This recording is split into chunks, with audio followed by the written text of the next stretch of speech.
Hello, in this lesson I want to talk about the trading hours of the most frequent futures contracts which are suitable for day trading.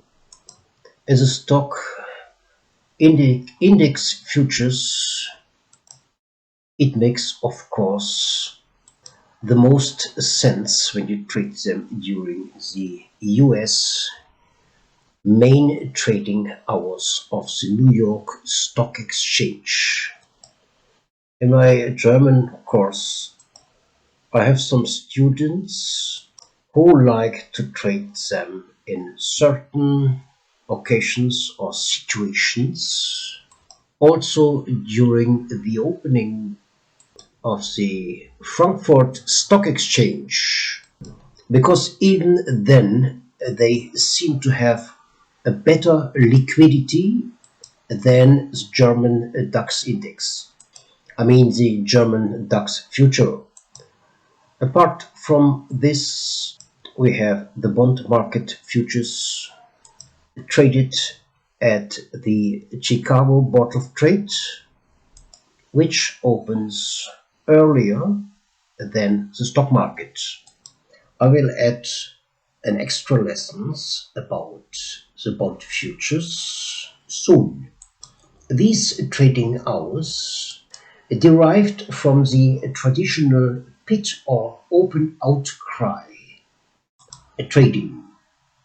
From 2010 onwards, most of the open outcry pits were replaced by electronic trading.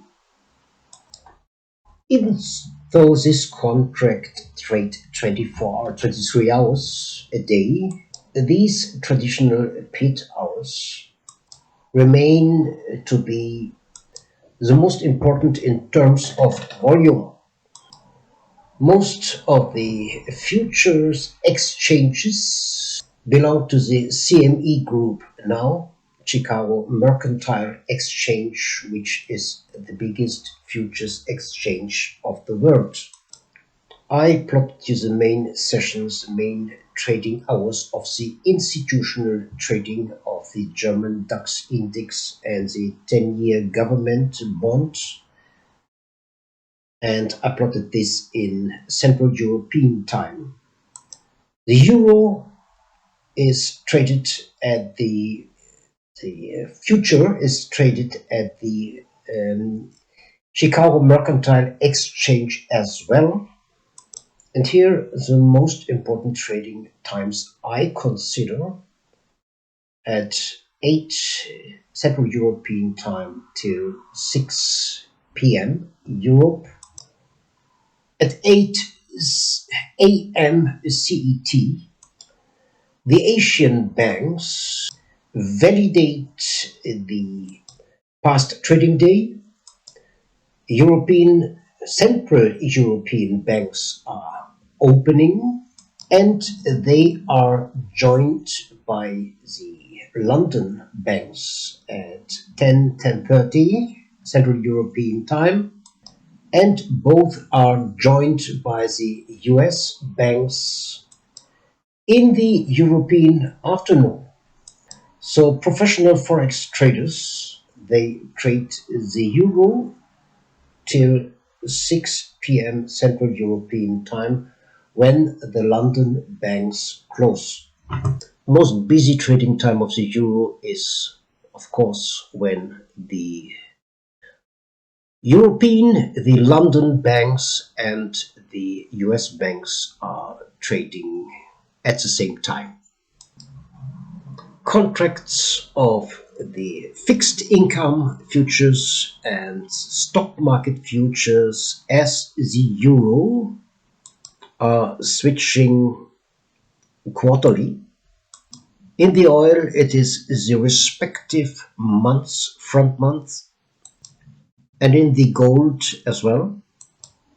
You shouldn't trade crude oil into the last trading day and should have a look at the respective last trading days in on the website of the Chicago Mercantile Exchange, where you will find a trading calendar. I recommend you to double check this core trading hours on www.usafutures.com. You can see the different time zones there as well, as there are different participants of this course from different European countries, different time zones, the US, and also Japan. I'm going to show you now how to adjust your charts to the respective time zone you are living in. For this, you go to the ATAS dashboard, click on Settings, Time Zones,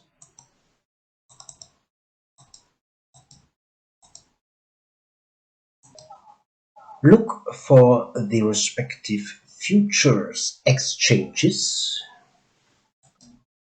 click on Time Zone,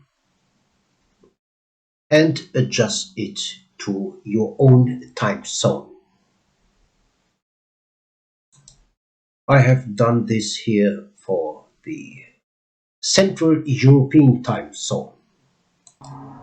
Sometimes you can get a slight headache with this because in Europe they switch from summertime to wintertime and the other way around. You can always have a good orientation if you plot the normal volume diagram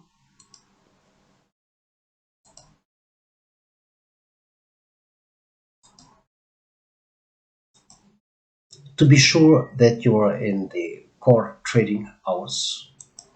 It also helps you to plot the profiles very quick. Going to the little pen,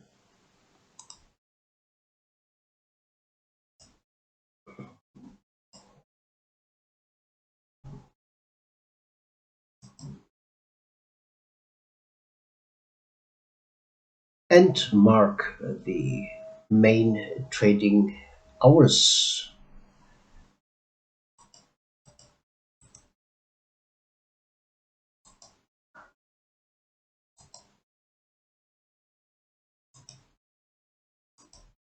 And so on.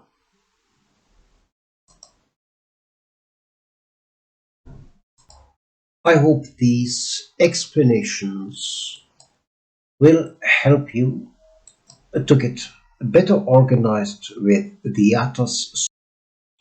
Hello, this lesson I called Charts Part 2. As charts are the only tool we have to make a decision, you should learn to interpret them the right way. So this again is about knowing what is the most important about charts. In lesson 1, I try to explain you that identifying or anticipating a trading range is very important for day traders because we do not want to get stuck in sideways or in whipsaws, because the longer you spend in a market which goes nowhere, the bigger your risk becomes. I picked out a chart by coincidence here when I flipped through the futures section of this software, and this is the Bitcoin chart, the Bitcoin future. But you can take any futures chart, any liquid futures chart, to do the same exercises I will present you now. Firstly, I would like to invite you to do some drawing exercises with me.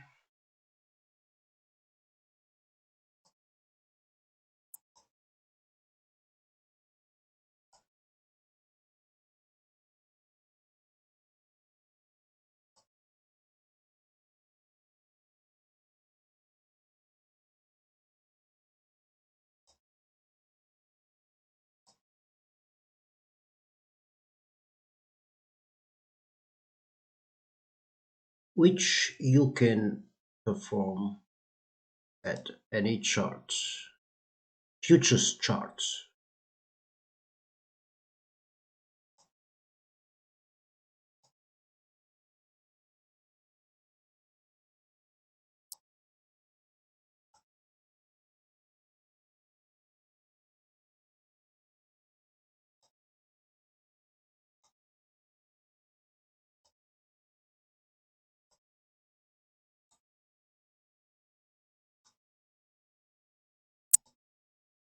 This should be enough for now. In lesson one, we talked about anticipating trading ranges. I explained you if you see two long candles, you think about a trading range and so on.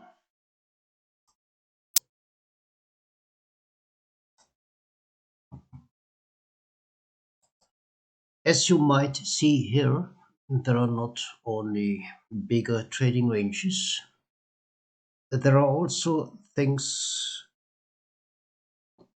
I call mini congestions. What I framed here is zones which have similar to ledges, two matching highs, two matching lows. I framed the bodies of the candles here. But the big difference in between those and ledges, here you also see two matching highs, two matching lows.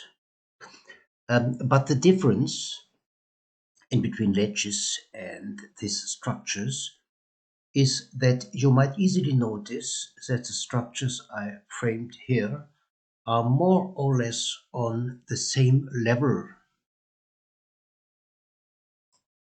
It is also not easy to recognize that the two biggest moves happen after these congestions were taken out. There can be also isolated patterns in between these small congestions. For example, when I learned day trading in the US, this pattern, two mini congestions divided with an increasing price, was called a congestion with a hump in the middle. These little patterns are still valid till today because they have a kind of logical base. Anyway, here as well, you see several mini congestions at the same level, and when these congestions were taken out, a bigger move occurred. So this struck formations are called, in my terminology, are called matching congestions. They can help us to combine it with the profile zone analysis to find an entry point. So let's work on this now. For example,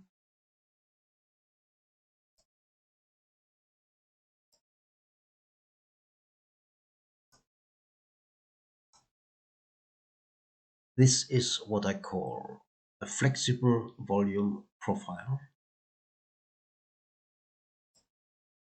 As I explained it in my book in the respective chapter.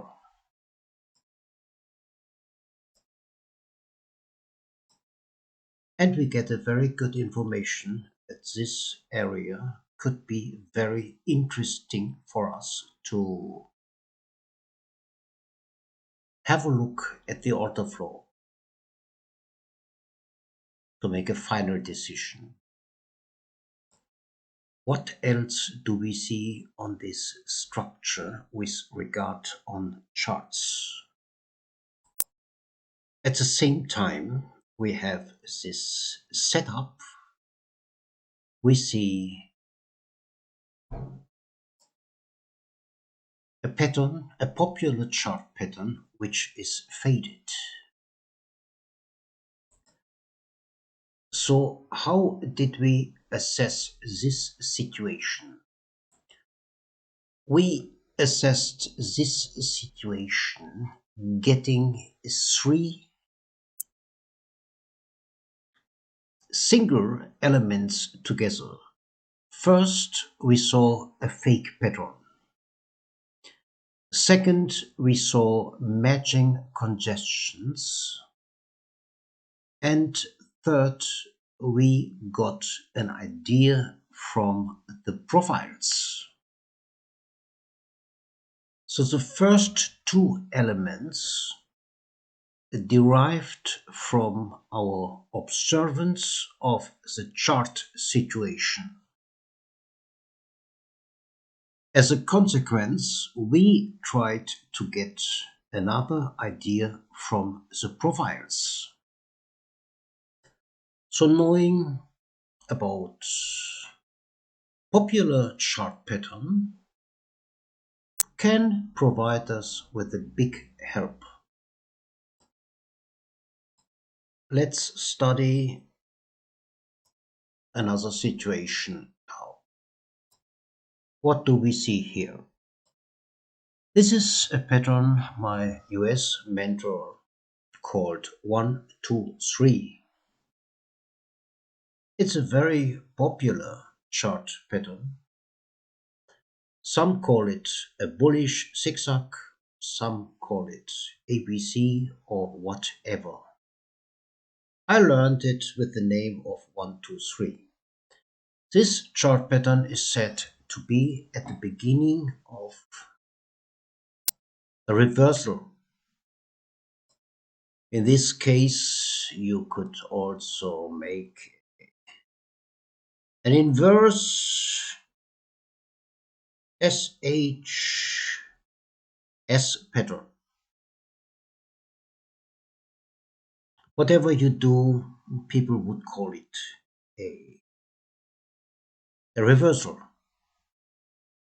There is also many retail traders out there who would see a break of the trend line or a trend channel.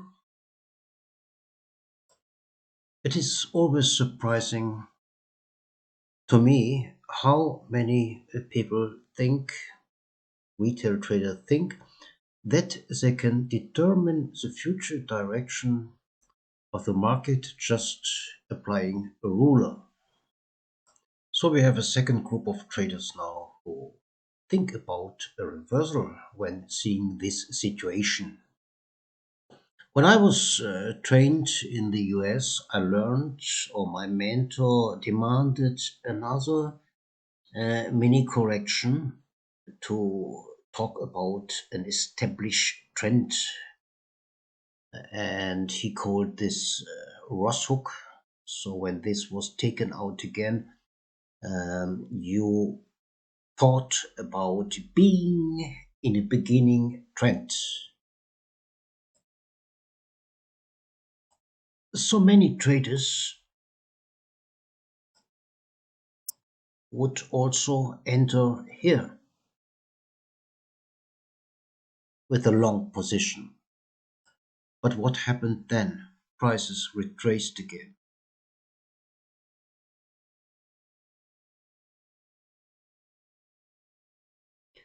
Taking out or undercutting all the entry points people saw here to go long. Once this points have been taken out, prices started the real movement.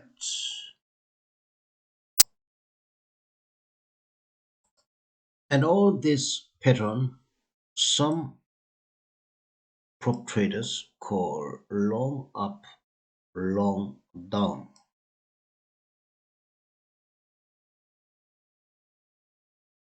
And maybe there are other traders, retail traders involved here who applied the rulers and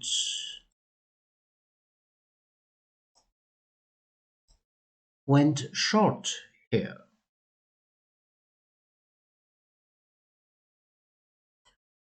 Or traders, and this is what I learned, who think that this is what I learned to think that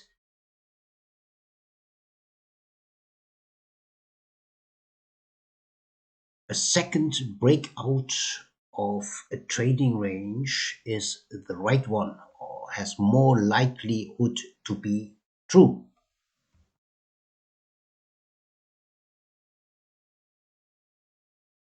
So, reaching this point, you had 4 or 5 reasons, or let's say groups of traders who all saw some kind of popular patterns and made their bets in various directions. And this is what I would like to consider or learn regarding charts. Try to learn about this is what you have done anyway, otherwise, you possibly wouldn't participate in this course. Know about the popular chart pattern the masses of traders are following. Because if they become too obvious, like here, many times they are faded and can deliver you an idea of a beginning move. Of course, this does not happen all the time. These traders also get their place in the sun. Sometimes, if you go to a gambling house or a casino, you will not lose all the time neither. So, what do we know now? We know that we have matching congestion, that a fake pattern has taken place, and we can concentrate in having a possible long enter when other components confirm this. As we see 1, 2, 3, 4, 5 congestions here, we can also ask the market provider to provide us with a kind of with a zone I call liquidity zone, which gives us one idea where all these people have placed their stops. And this is what we are going to do now. We want to know where these people have placed their stops.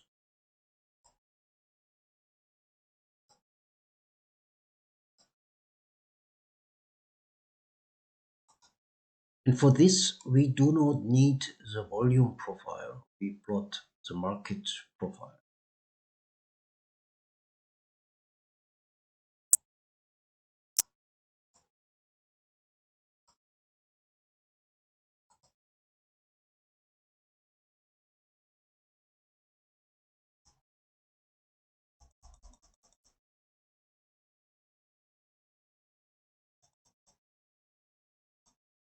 We can put this on the same number of sub periods if it does not give us a clear picture here.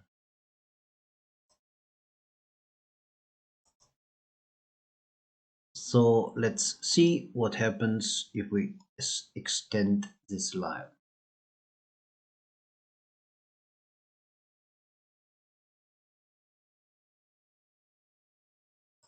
So covering all these congestion zones, we can also put it here or here, it doesn't make a difference. Gives us the idea where the stops placed here are situated. situated. And once this line, extended line, is taking again down to the taken out to the downside and reverses, we could get an idea from the profiles that The market is ready to go up because we saw this fake pattern situation before. Remember that we also had a fake pattern here before the up move started. So in a certain way we have a parallelity, matching congestion, fake pattern, profile analysis. This was a volume profile because we had a coherent up move. And on the second situation, I applied a market profile. So I would kindly recommend to exercise a little bit to get a better visual impression about matching congestion and also memorize the pattern, the setup I called long up, long down. If it was the opposite side, you would call it long down, long up. So, what you learned today about charts will be discussed over and over again in this course. You will see this on many examples, and you will also learn some more things about charts. Don't make a science out of charts like many people do. I will explain you what is the most important. In my book and in my course, we will talk a lot about false breakouts, and this is an elementary part of my trading approaches. The better this popular pattern gets visible, the more traders will follow them. And as 95% of all these classical traders lose money, the chance of a good trade is uh, enhanced when you see a pattern like this, followed up by a false breakout. A student of my VMO Academy mailed me this nice picture, very enticing picture for beginning traders to learn this pattern and then start trading. The burnout rate of these people, of these traders in the United States, is only 7 weeks. They learn a handful of pattern, maybe two or three indicators or some candlestick formations with an exotic name, and then they start trading happy-go-lucky. So on the left-hand side we see this flags and pennants, nice and symmetric triangles. In the middle part we see the wedges, bullish and bearish, and formation they call cup and handle. This is a formation which looks roughly like a zigzag but has a rounding handle. So people try to interpret this into chart pattern they see, and they're very proud when they have identified a situation like this. On the right hand side we see everybody's darling, shoulder, head, shoulder, bearish, bullish, and the ascending and descending triangle. All these formations have been defined 100 years ago already, but they became really popular when day trading got popular in the mid 90s, and with the beginning of the new millennium. So there is hundred thousands or even millions of day traders who follow this pattern like a religion. You can see these patterns everywhere, every book about technical analysis. You can find them in the internet for free. You can find them with the brokers. And in my book, I also write that the deeper this pattern are planted into the minds of the trading crowd, the longer it will last until they disappear again as a psychological process. Of course, there are times when these patterns work as well, because there's an industry behind. And if you go to a casino, you won't leave the casino as a loser every day because they want you to come back. We have November now. We saw a weak rally in the E-mini, which was not undermined by the market profile structure. So on this last stage of the rally, you saw some patterns like this. And you also can watch this pattern in the absence of big market participants. This is sideway markets where the other time frame trader stays besides, is not present. Okay, I plotted all these patterns here for the sake of completion. In this lesson, I'm going to talk about some filters which I consider to be helpful. This is a 15-minute chart of light sweet crude oil, and it shows the situation we discussed. The most important product of crude oil is gasoline, which is traded at the New York Mercantile Exchange as well. In many cases, gasoline reacts much faster than oil. And this is what we see here on the right hand side.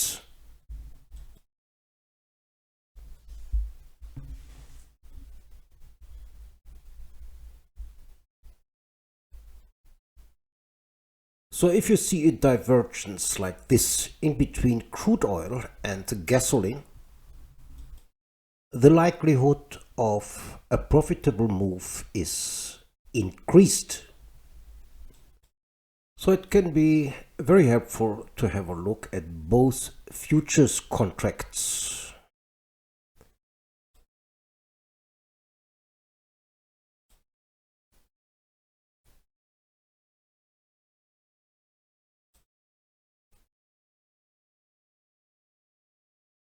If you have a problem to compare candle charts, you can also go for an area chart, which only shows the close price.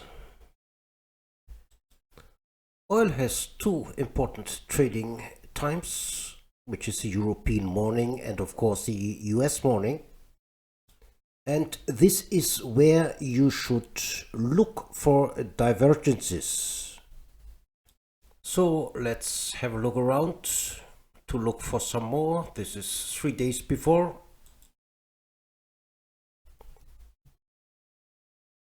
This is the 6th of October.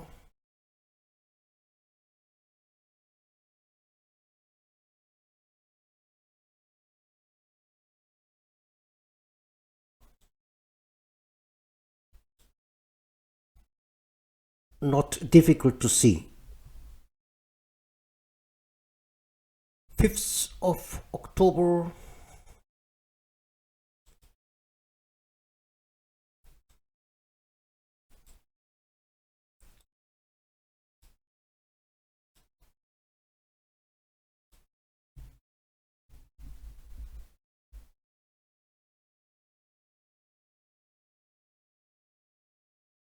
end of November.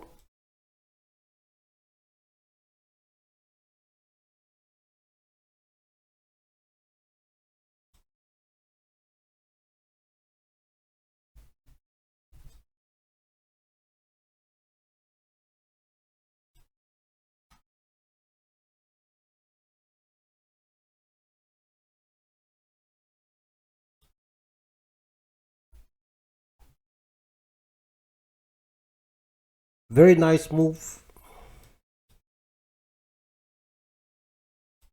and clearly visible.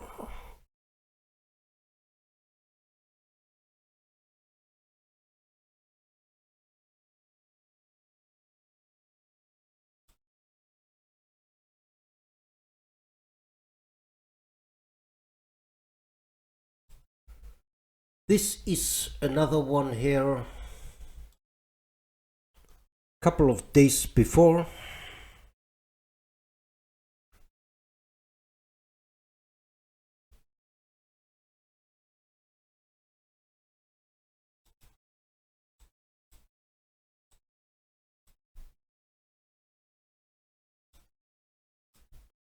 Gasoline turning down faster or earlier than crude oil. I could go on forever now to show you some more examples, but I hope you know what I mean. If you have a problem to compare both contracts, you can also look for an overlay display. Unfortunately, Atas does not have this function yet, but you can go to cost-free trading software called TradingView. So firstly you go for the futures.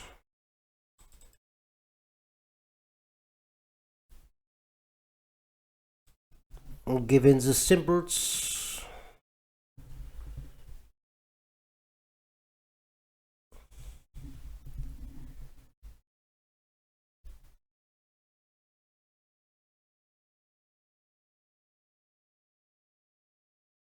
go for the continuous contract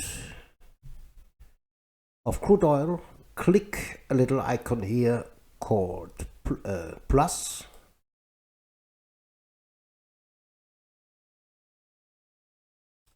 and give in the symbol for gasoline, which is RB.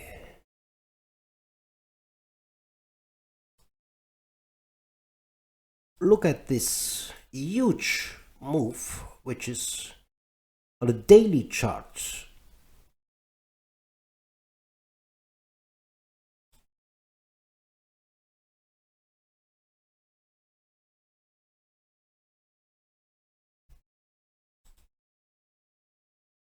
This is a 15-minute chart again. So if you see situations like this in the main trading time, it is worthwhile to have a look at the profile zones and order flow of crude oil. During this course I will show you more filters, and I'm going to show you another now which you can apply in many cases for the E-mini. Here I plotted you the E-mini and the E-mini Nasdaq.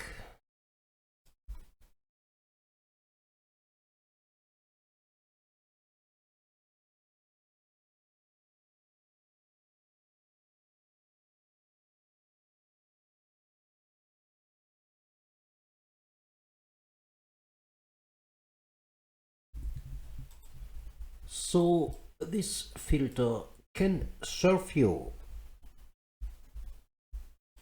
to have a closer look at the profiles. It can be also very helpful to have a look or compare the E-mini S&P with the mini Dow Jones, which is YM. as a symbol.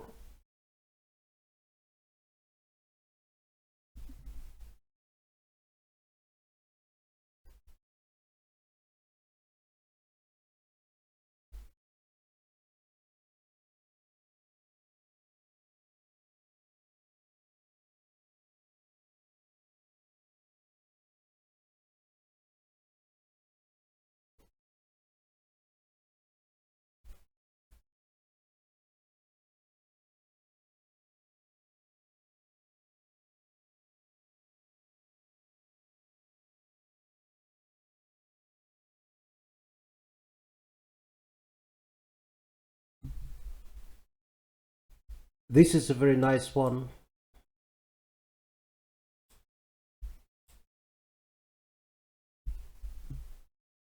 So I suggest you strongly to experiment a little bit with these filters to get a better idea when to look for the profiles and when to look at the order flow. These filters even work in the non-regular trading times. I used them when I traded the Hang Seng. This is the second section of the basics of this course, which deals with the so-called order flow. Before we start with this, I would like to make some general remarks. Whilst the profiles can tell us where to look for a trade, the order flow tools tell us if smart money enters the market in the areas we spotted with the profiles. Having success in day trading is all about following the smart money, fine-tuning our entries, or on the other hand, let us know, refrain from a trade, because it doesn't make any sense to trade without OTF buyers or sellers, because only they can cause meaningful moves. With regard on the order flow, we have the DOM. DOM stands for Death of Market, and it is also called the order book. Furthermore, we have the footprint chart, and we have the delta.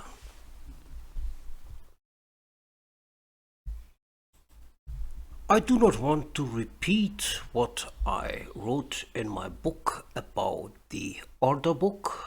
If you would please be so kind and read the chapter 12.1.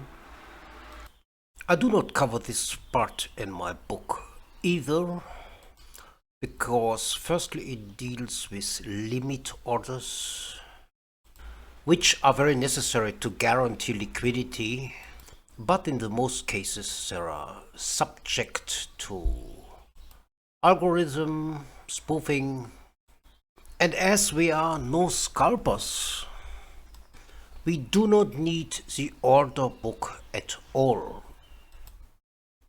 You can also plot the order book by means of red and green bars on the left side of your chart.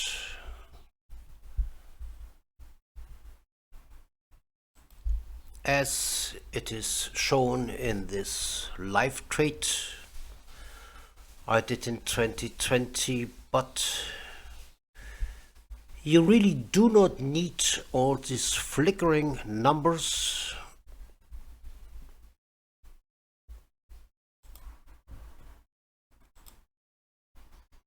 To make a good trade, because it only irritates you and it goes so fast that your eyes cannot follow it anyway. And as I said, I just had it for show here, but we are not scalpers and we do not use this.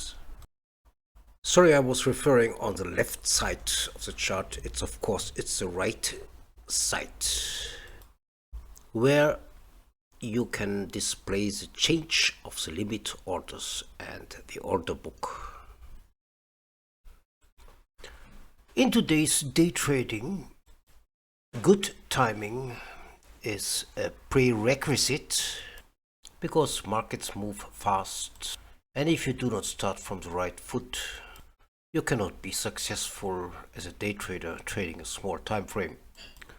As the big market participants are forced to deceive the market, to deceive smaller market participants before they start a meaningful move, otherwise they couldn't move the market. The footprint and the delta tools we use in this course are most important when it comes to refine your entries. They also help us to recognize false breakouts, see what we call absorption, and as I said, in many cases reveal when big players enter the market. In case you have never dealt with this, it might be a little bit irritating to see all these numbers.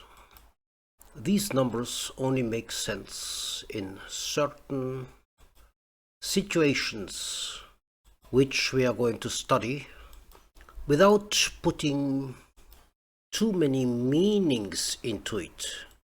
So let's study the different setups we can find out there.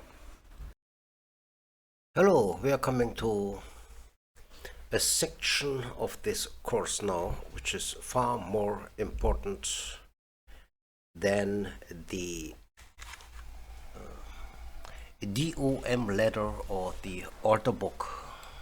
It is the footprint charts, and this is the first lesson of the footprint part. It is very easy and functional to display the footprints on the Atlas software. I didn't see anything better so far.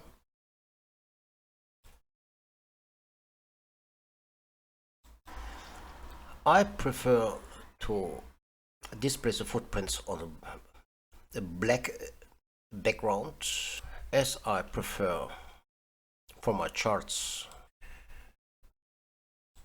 For getting the most out of this part of the course, I would kindly ask you to reread the chapter 12.2 of my book.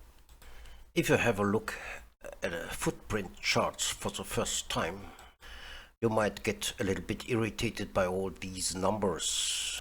It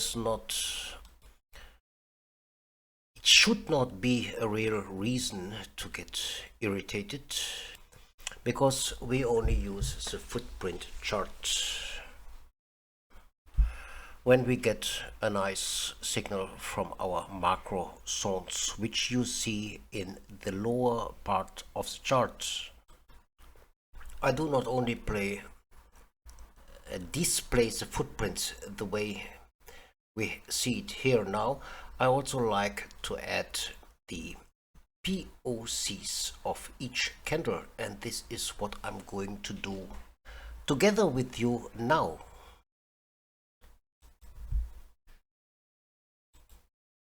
We go to the settings, right click, we go to cluster settings. There we find a menu called maximum volume type, maximum volume color. I put it in white now, and here we get the POCs of each candle. If we enter a long position, we would like to see rising POCs as soon as possible. I marked you again with the arrows here how you read the footprint. It's also explained in my book.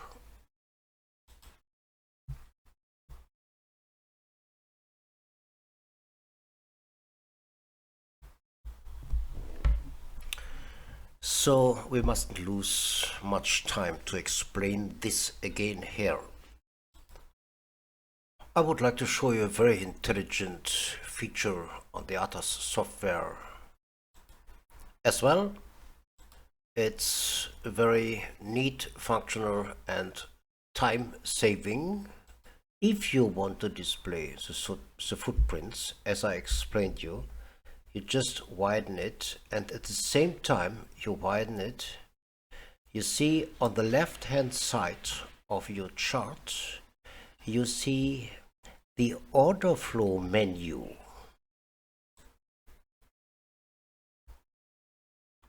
Now you don't see it, but as soon you go into the order flow, you have on your left hand side, you have the whole menu of order flow tools.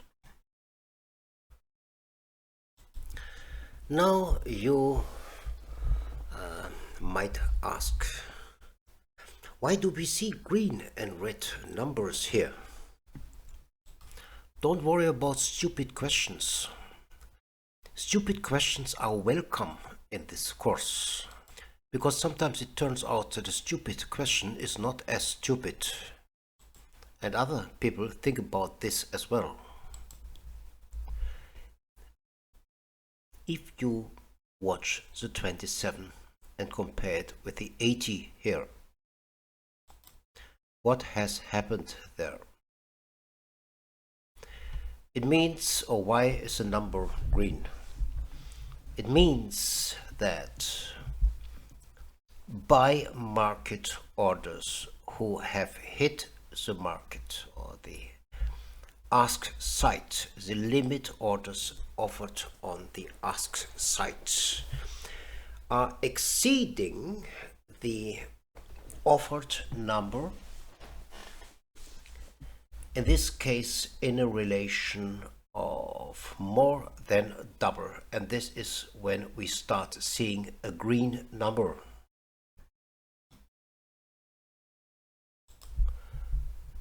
In the ATAS software we can see a relation for this. If we go to settings again, to cluster settings, you go to the last menu point called imbalance rate, you see a 150 here. This means that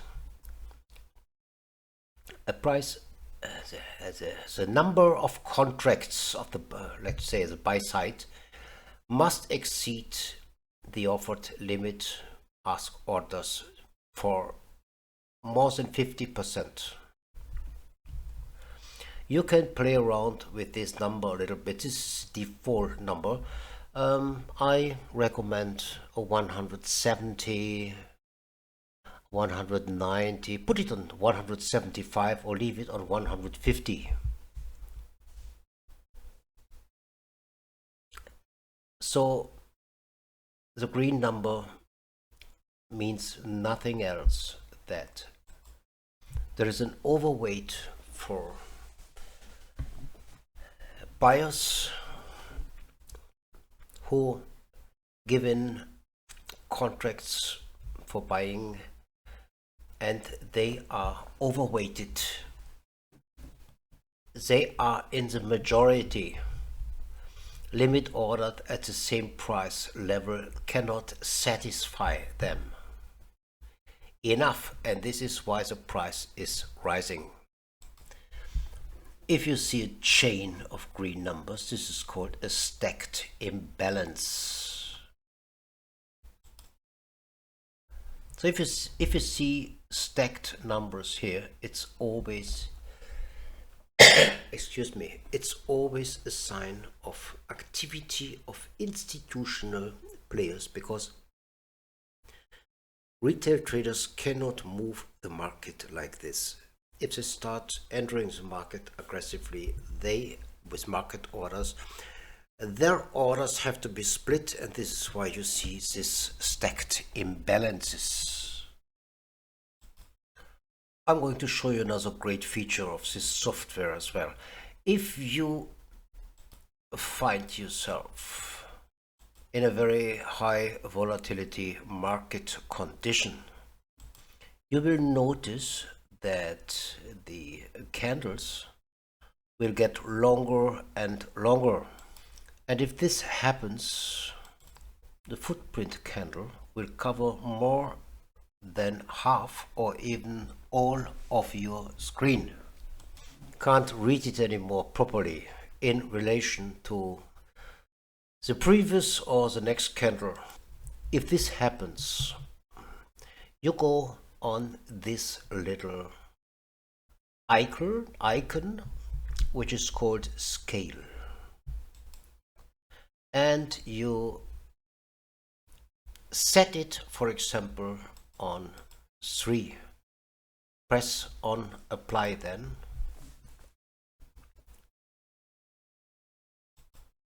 And the size of the footprint candle will split, giving you the possibility to keep your overview. Please let me show you now a chart and a footprint chart which shows or showed an excellent trading situation and condition. For this I go back to September. You will find this chart in my book in chapter 19. One moment. In chapter 19.5, the chapter is called A Day with Crude Oil, and it's a figure 72. There you can read all the context of this trade and the build up. I just want to talk about the chart and the footprint here.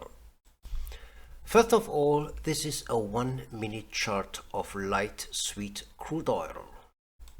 On the left hand side we see a nice move which I also described, which made up a nice trade.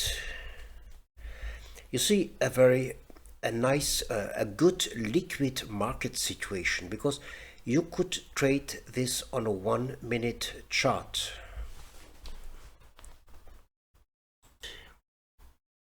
In the middle part you can see that the liquidity is weakening a little bit. Left hand side offered a very nice trade in liquid market condition. But when you see the right side of the chart, you might notice, and this is when we got the signal from our reference zone and from the footprints, that liquidity is picking up again, and it is the transition phase which is the most profitable situation you can find in trading. You could even have an entry here with a risk of less than 10 ticks.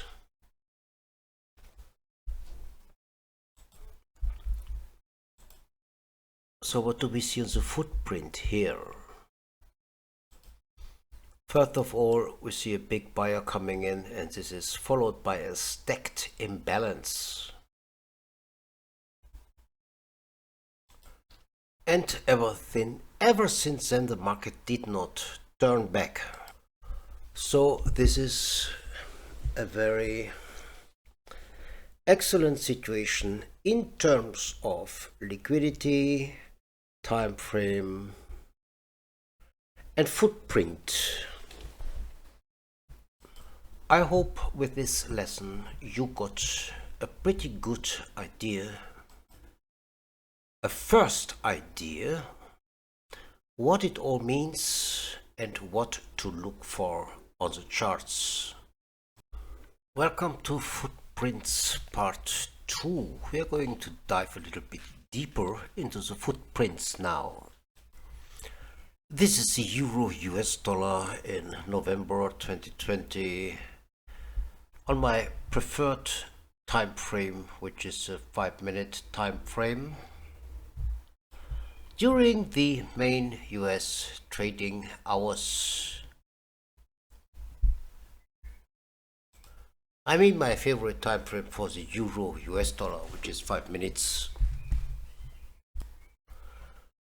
In the last lesson we learned that we can display the footprints in extending, widening charts.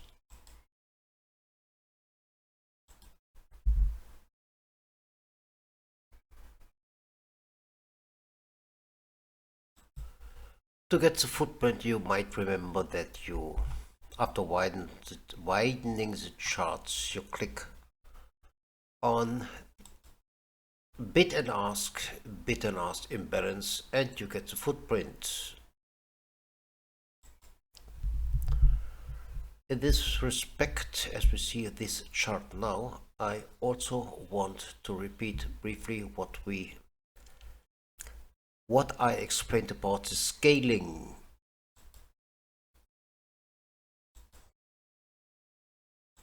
As we are in this situation at the most busy time of the day, which is the US opening, we are at 9:30 Eastern time here. This is the European winter time. We are at 9:30. We are at the US main session, the New York Stock Exchange opening. And for this, we already saw pretty long candles. And I scaled this chart down with 3. And this display gives you a much better overview in this case. If we go again to the order flow tools, there is another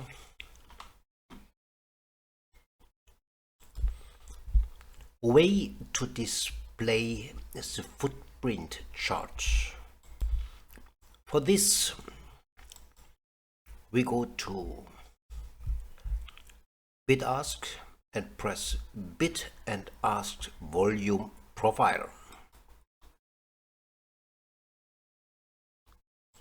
And what do we see here? We see the footprint, but we also see the volume profile of each candle. This is not my favorite color here. I just go to my template, which I made myself. It's called VMO BAF1, which means bid ask volume.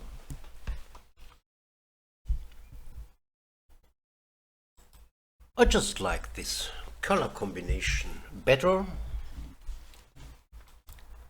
So next, apart from the footprint, we see the volume profile of each candle.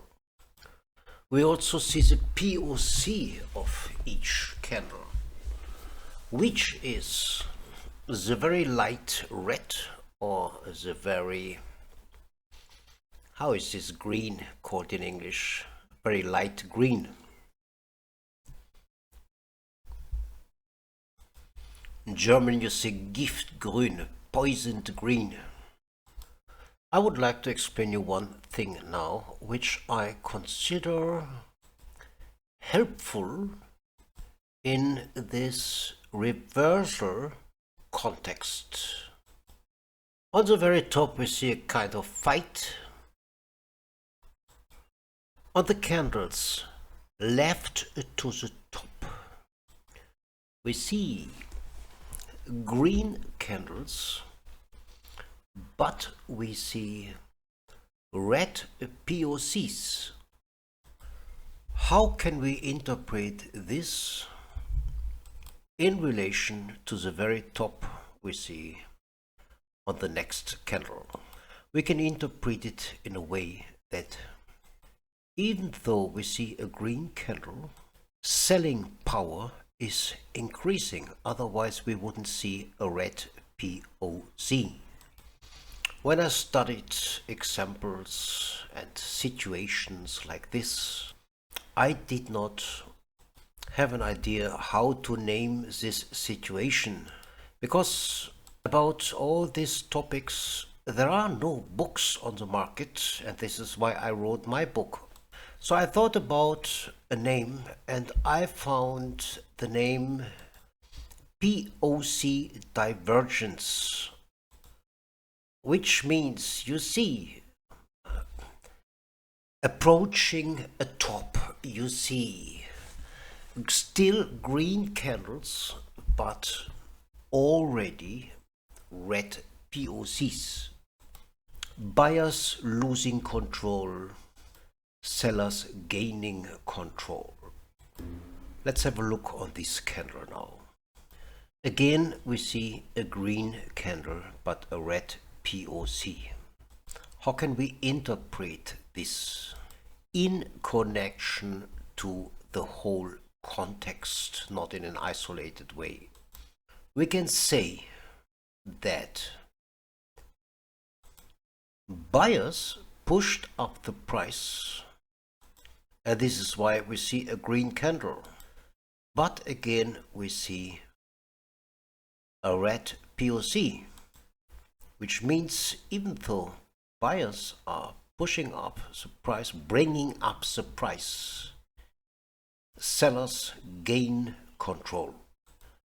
So again, you can say we have a bearish POC divergence. Okay? If you have a better name for this, let me know. In the first place, I wanted to call it schizophrenic candle, but this would have sounded a little bit strange. Let's have a look at this candle now, which was first candle initiating a down move. What do we see here? We see 1, 2, 3, 4, 5, 6, 7, 8, 9, 10, 11, 12, 13. We see 13 red volume, horizontal volume spikes in the profile. Do you see this on other candles here? To me, this situation is very bearish, but as there are no terms for this, I had to find another word for it. So I called it a red ladder. In the opposite case, I called it a green ladder, which is a candle which has only red or green horizontal volume spikes. You can have one green, but the majority is really red volume spikes. So now let's have a look at the whole situation. The very top, there is a kind of a fight here, is embraced by POC divergence,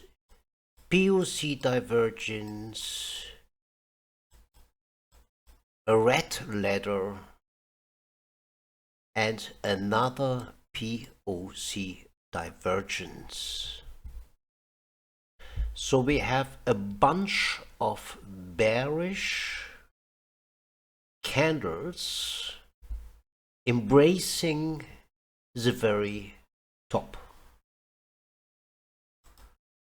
And this, in my opinion, is bearish, even though we mustn't find, or we wouldn't find, a stacked imbalance here.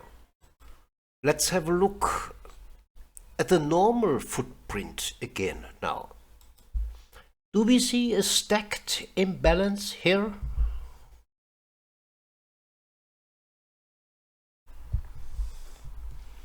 No. But it was the very exact starting point of a huge profitable down move.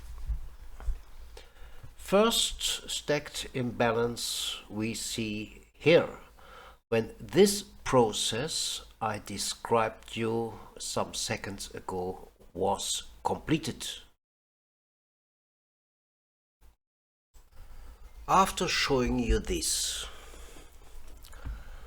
I would kindly ask you, please do not make or set it in stone, or do not make a rule out of it or a new indicator. There can be different combinations of this. POC divergences I showed you now, stacked imbalances, or red letters. I do not want to tell you, if you see exactly this happening again, go short. We need the macro levels, we need the reference zones, and so on. It just demonstrates you that the buying power is shifting to the sell side. In the next lesson, I will show you some more examples about how to interpret the footprints and the bid and ask profiles, footprint profiles. In the last lesson, I showed you a way to show the footprint chart, which I consider very helpful. We talked about so-called POC divergences. And this is the start of a strong up move, which is shown by means of the longer green thrust candle. Please have a look now to the candles embracing this long thrust bar to the upside.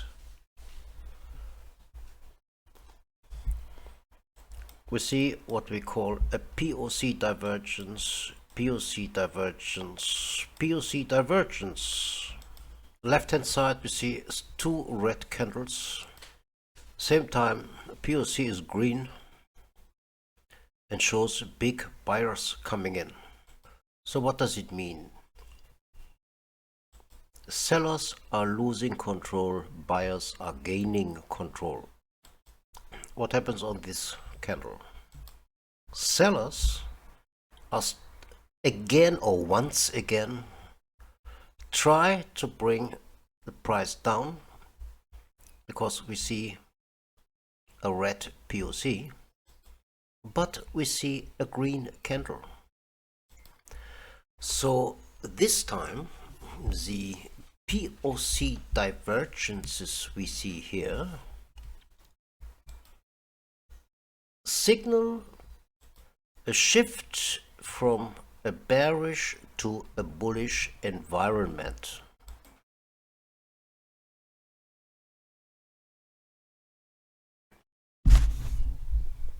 Okay?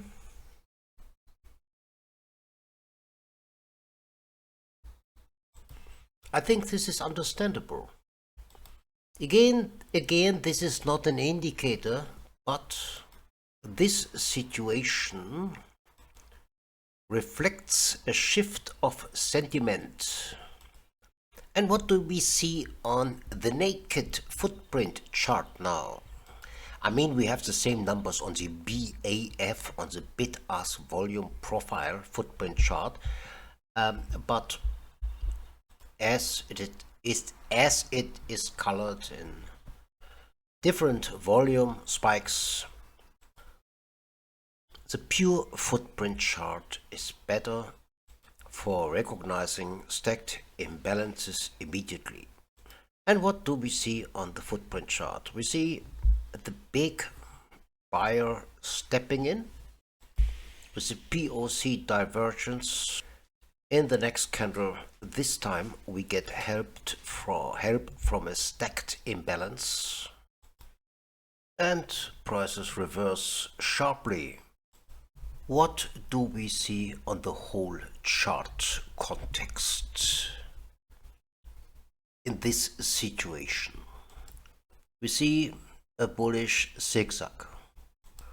which is a two-folded movement. It was named by my US mentor I learned 20 years ago as a 1-2-3 formation, which signaled the start of a new trend. So what did we do here? I framed what I called the suspicious bars here a little bit. These were the bars which showed a POC divergence, and they embrace the thrust candle where we saw a stacked imbalance. So I filtered down this whole bullish zigzag formation with the order flow. When I started trading 20 years ago and practiced in the US, I traded these 1-2-3 formations blindly. I do not do this anymore by no means, because I want to look inside the chart, see what it is all about when I notice a potential number 3 point, like we did it here. It doesn't make sense to trade these formations blindly because sometimes they are faded again. I just want to have a proper proof that momentum is picking up, and this I only get from the order flow. Here we see a typical situation which I described in my book in the latter part with fake breakouts. So here we see a lot of trend following traders going long after the breakout, but prices turn down quickly. And if you see situations like this, we can also filter it down with the footprints and BAF charts. In this case, we would not only look for a reference zone, have a signal from the reference zone, we also have a signal from the charts, because it all looks like a false breakout. But of course, we want to have a proof, and this is what we are looking for now.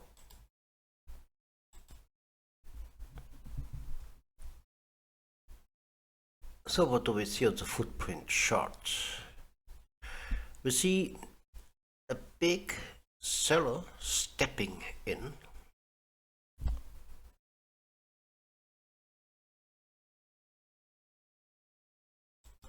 When the fall just after the false breakout had taken place.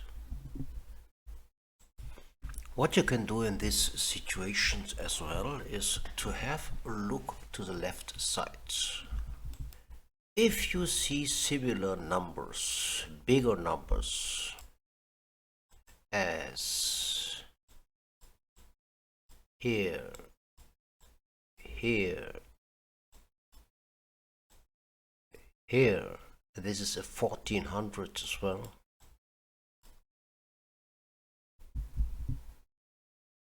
You could have the idea that something is going on. Let me say, sellers are preparing a turnaround, selling into the still rising market. But this is no real proof, because nobody knows what's happening. We are day traders, we are not insiders. What else can we say when we see the seller stepping in? I marked here with a red circle. In the first part of the footprint section, I tried to explain you that the size of the number is not as important. What you see here is that a seller steps in with the 5-fold of the number we see on the right side on the footprint, which is 236, then a seller jumps in fivefold. It's a fivefold number. And in the next candle we see a stacked imbalance. And here we see also a big seller jumping in with 7 or 8-fold as much number, which means selling power is outpacing the buying power. Meaningful.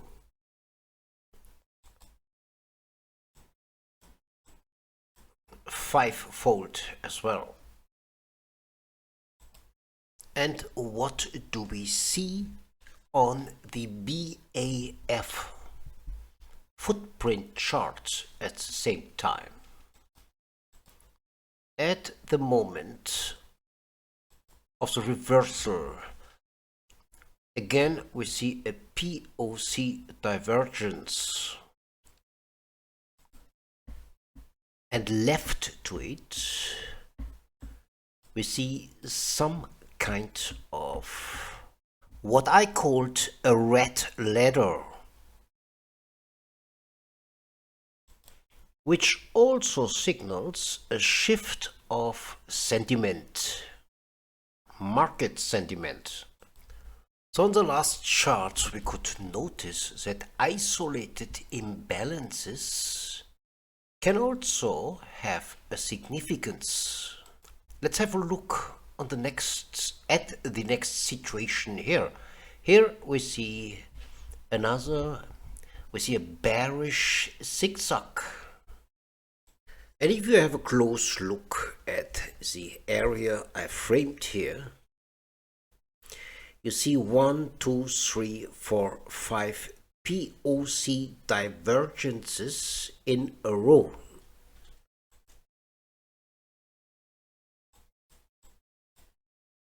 A green POC, but a red candle. A green candle, but a red POC. Red candle, green POC. So if buyers are as strong as I demonstrate here with a green POC, but we see in the end we see a red candle, something is wrong in this environment, in this situation. You can see POC divergences all over the place, but as we have this turning, this key situation, all this follow-up of POC divergences has a special meaning. And all this is followed up immediately by what I called a red ladder. On the next chart we see a setup which I have named long up, long down. When I explained charts part 2, I showed the Bitcoin chart there. This time it is the E-mini on a 5-minute chart, and I marked the area which could be interesting to have a close look on the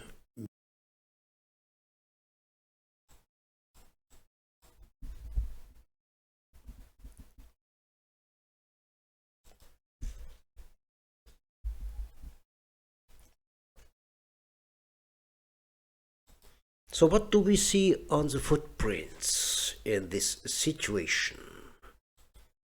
And here we see how it looks like. We see in the framed area a red ladder,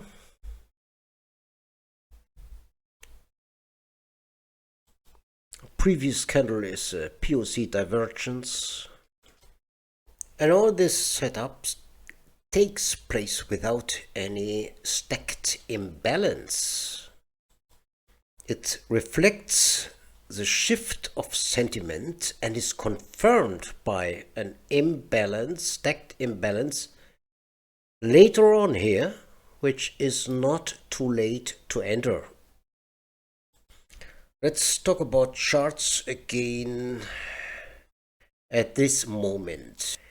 If you suspect a turnaround and you see a bottoming out, and you see 3 green candles following each other, you can assume that the sentiment has changed. Let's check a situation now which seems to be very favored by market makers. Because you see a popular pattern here, retail traders like to trade. We see a trend line fake, we see a breakout, but then all of a sudden prices reverse, and this is the areas we should have a look with footprints. So what do we see in the market area? Sellers pushing the price down on the left hand side, then we see a POC divergence, we see a doji, and we see a green ladder, followed by another POC divergence. Sellers try to push down the price for last time but fail. Here you also do not see exciting stacked footprint imbalances. At least on the lower part of the candle, which I named a green ladder, we see a strong buyer coming in with a 4-fold imbalance here.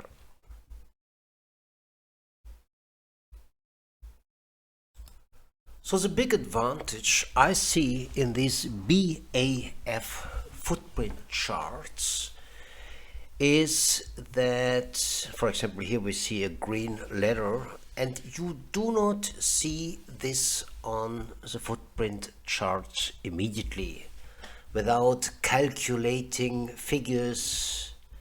And here the color just gives you an idea that there is a shift taking place. Let's study one more example. Here we see a situation which I also described in my book in the chapter about fake patterns. We see everybody's darling pattern here, and prices are plunging quickly after the breakout or out of the neckline. At the point of the false breakout, we also see a POC divergence here, followed by a candle with overall red volume spikes. You also do not see stacked imbalances here. What you can watch is that sellers step in with multiple fold imbalances here, here, here, here. I hope you know what I mean. I could follow endlessly now, but I would like to ask the participants of my course to go back in their charts and look for similar situations. See you in the Delta section then. Before we go to the next order flow tool called Delta, I would like to discuss briefly a situation I described on page 72 of my book. This paragraph was called Trapped Traders. On this chart we see a very sharp and powerful reversal of the Euro US dollar on a 5-minute chart. during the US morning. And we are going to have a look at the footprint to see what's happening there. Quick repetition, you open the chart. You click on bid-ask imbalance, and you have the footprint as we want to display it. So what happens if a market is reversing quickly? In general, it is not only one party which is in control of the market. In many cases, we see some kind of fights in between big buyers and big sellers. I tried to explain the shift of power already with the BAV charts. And again, on the left hand side here, we see that big sellers want to push down prices further. I do not discuss the profile reference macro zone we would possibly get here. But what you see here is you see some bigger numbers at the very end of the down move.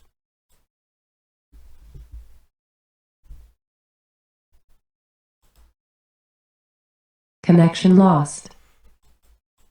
These stacked imbalances, big buyer comes in here, followed by stacked imbalances, reflect a very powerful shift from selling to buying.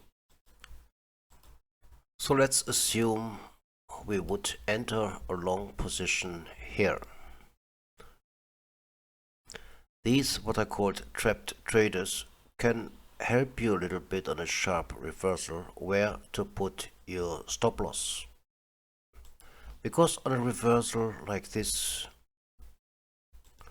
there is always Connection lost. There is always victims left behind. Sorry about these messages. I've got some slight internet disturbances at the moment. So there is always victims which are left behind on a sharp reversal. This is not only, this mustn't be necessarily only big sellers. These numbers also can comprise small traders who, for example, traded a breakout of a chart pattern, trend followers who buy the new lows in this case. So it's always a bunch of traders left behind being on the wrong side of the market. But if you see a big number like this, it's not a bad idea to put your stop loss where these big numbers are located. Why should you do this? Because in many cases, if it is a fast reversal, these players will not get out on break even anymore. This is why I call them trapped traders. And there is another reason why you should put your stop loss slightly below these numbers. If prices reach these price levels again, sellers would regain control, and therefore your trading plan would not be valid anymore. So I would kindly recommend you to go back in your charts. You will find many situations like this which can deliver you an idea where to put your stop loss. If you see a powerful reversal like this is the same situation, and a quick repetition what we said about the BAV footprint charts. Just before the reversal took place, you see the sellers clearly losing control, because even though the candle is still red, you see a big number, a big positive POC. After this, you see this positive imbalances going up north. So now if all these sellers, which I marked with the arrows here, would regain control, your trading plan would surely fail. I'm going to talk about the delta now, which is another important order flow tool, which is covered respectively in chapter 12.3 of my book. Here we see a reversal of the E-mini at the start of the US main session. Shortly after the start, when we talked about the DOM, the order book, in my book, chapter 12,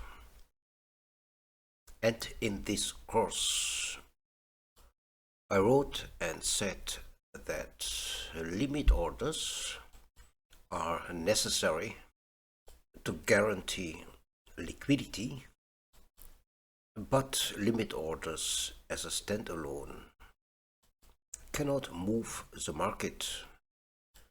The market can only move when a market order hits the market and is filled through the limit orders, through the limit site. So it is the market orders which trigger or initiate any kind of price action. So what is delta?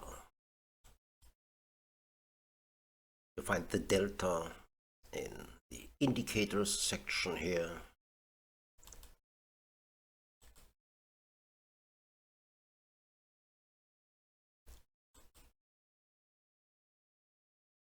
The delta is telling us the difference in between executed buy and sell orders.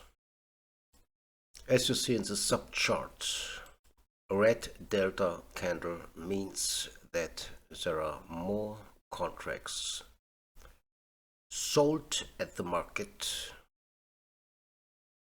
A green delta candle means that there are more contracts bought at the market than sold at the market. You can also display the delta with a positive or negative number.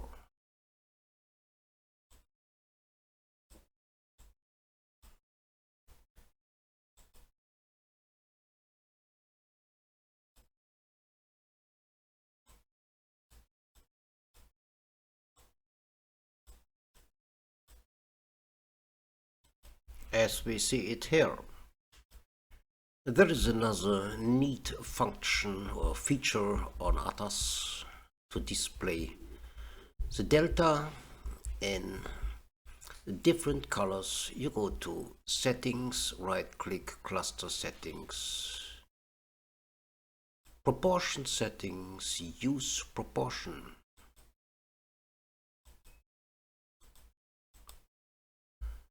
This way, the colors get you an even better overview about the buying and selling pressure. So if you see, for example, a very light red color here, you have a high degree of selling pressure. We talked about trapped traders in the last lesson. This is possibly some trapped traders here.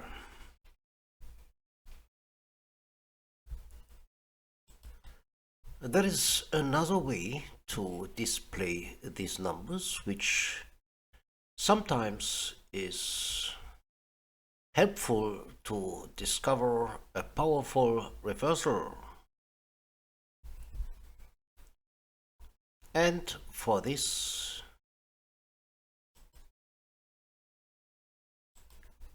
you go on Indicators, Cluster Statistic,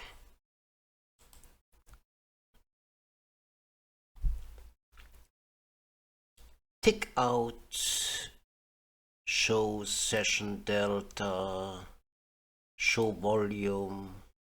Just stick with Show Delta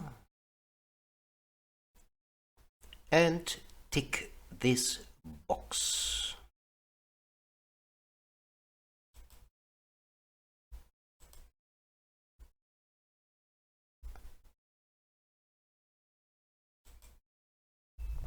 Now you see some colored boxes in the lower part of your chart, which you can also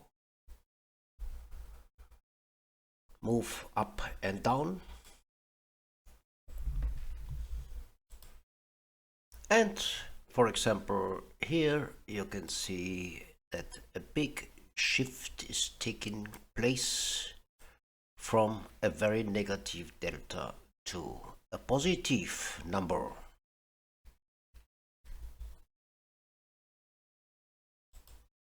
There's another way to display the delta, which is called the cumulative delta.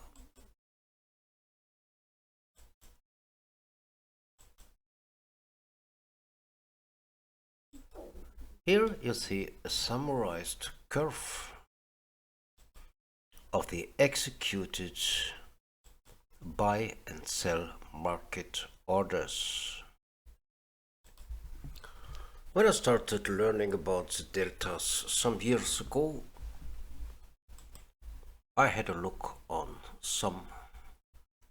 at some presentations of futures traders explaining the delta on YouTube, saying that they use the delta for nothing else than a trade confirmation or confirmation of a trade. In my opinion, this is a very one-sided view, and I do not agree entirely with this. If you have a look at figure 35 of my book, you will see a situation where a price is rising but delta goes the opposite direction. So this point of view that delta is only confirming, serves only for confirming your trade, is a little bit simple and confusing. So it took me some time to find a better concept using delta. So in this section you will learn different setups, delta setups, which can reveal the beginning of the activity of big market participants. So let's talk about the different delta setups now. This example shows an intraday chart of gold and what happens here. On the left hand side we see a popular chart pattern which is faded. We see a bullish candle but a bearish delta. So price is rising but delta is falling. More contract sold at the market than bought. E-mini 3-minute charts. Green price candle, red delta candle. Delta confirming price here? No.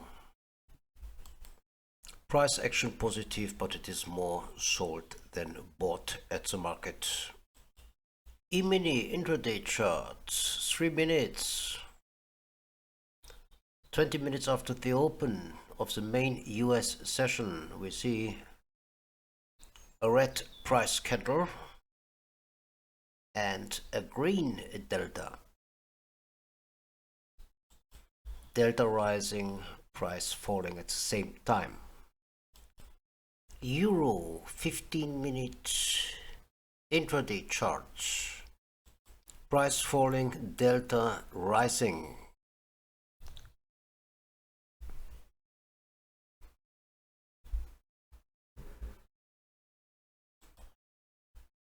Euro again. Price falling, delta rising.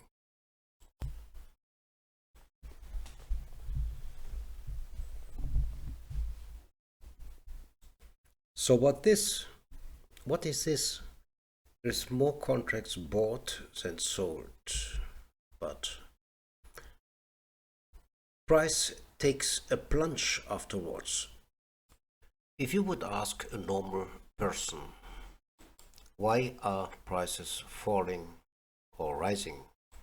He would certainly answer that prices will rise if there is more bought than sold, and vice versa.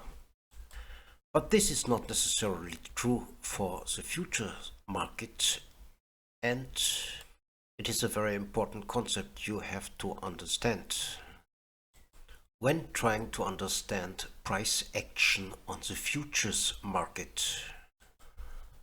We will talk about this in detail a little bit later. Again, we see a green delta candle here, but a red price candle. And after this, you can see the downtrend accelerating. Does delta give a confirmation of a falling price in this situation? No. Euro US dollar 15-minute chart. Negative delta, but price rising. And what we see here, and in some other examples I showed you some seconds ago, are called hidden delta divergence or hidden delta in my book. Hidden delta divergence is one of the most difficult topics a trader is confronted with.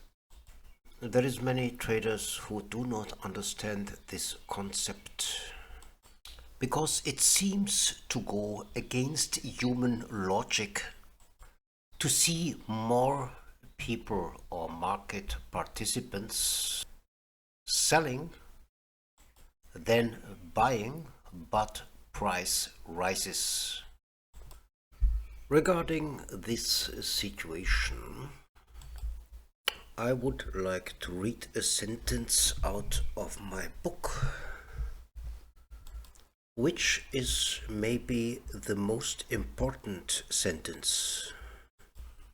I wrote in chapter 20, which is called Summary. The strategies described in this book are largely based on a simple principle. When something should happen according to all known methods of analysis, but does not, opportunities arise. And this is what we are seeing here. And the answer of what we see here, you can read in the very first part of the book. If OTFs want to move the market, they have to deceive as many retail traders as possible before. So here, for example, possibly all these trend followers are giving in sell orders, but all these sell market orders are eaten by limit orders of big players. In the next two lessons we will see some more delta setups. We are coming to the second part of the section of this course, explaining the meaning of delta, recalling the charts I showed in the last lesson. We could observe two types of delta divergences. The first type you can call a direct delta divergence. With this I mean that delta is leading the price, delta rising first, and the price followed delta. Same of course in the opposite direction. Delta was falling first and price followed to the downside.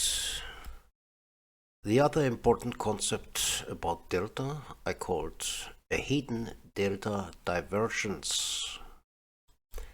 This is a 3-minute chart of light sweet crude oil, on which we can see the two types of delta divergence we talked about. Here we see delta falling but price rising. And this is what I call a direct delta divergence. You might know this kind of behavior from your normal indicators, MACD, RSI or momentum indicator. Falling, price still rising. On the right hand side we see the other type of delta divergence, which I called hidden delta divergence. So delta is falling but price is rising. And guess what move of these two types is the more powerful one? It is the one on the right side, where we see the hidden delta divergence.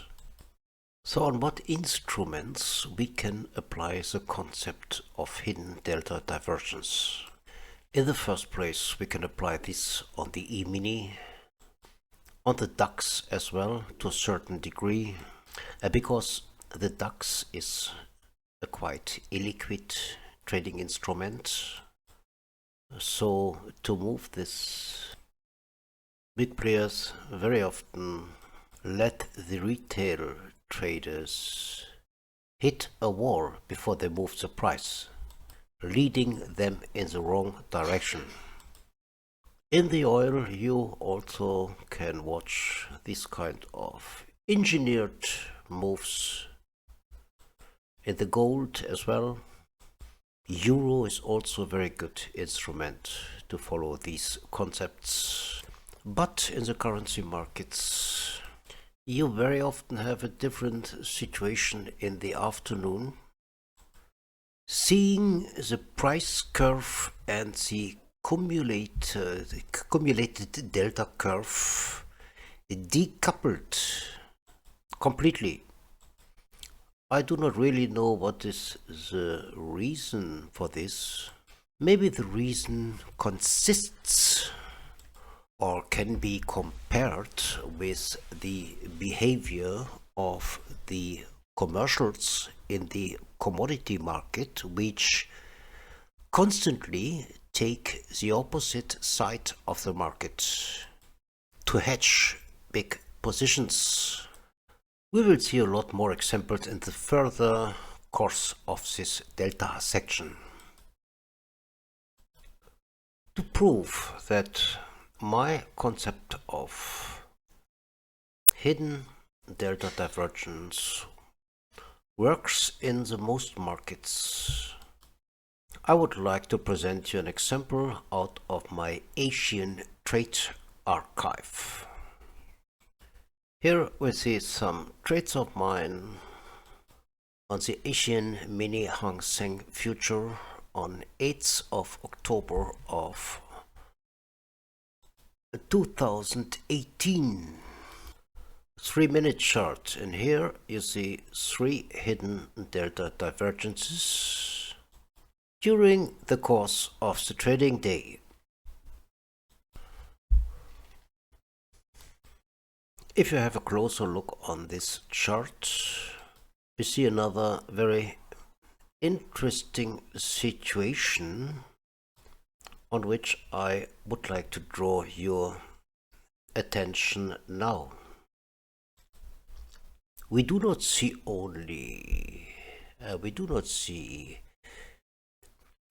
hidden divergences only in the small sections I marked here.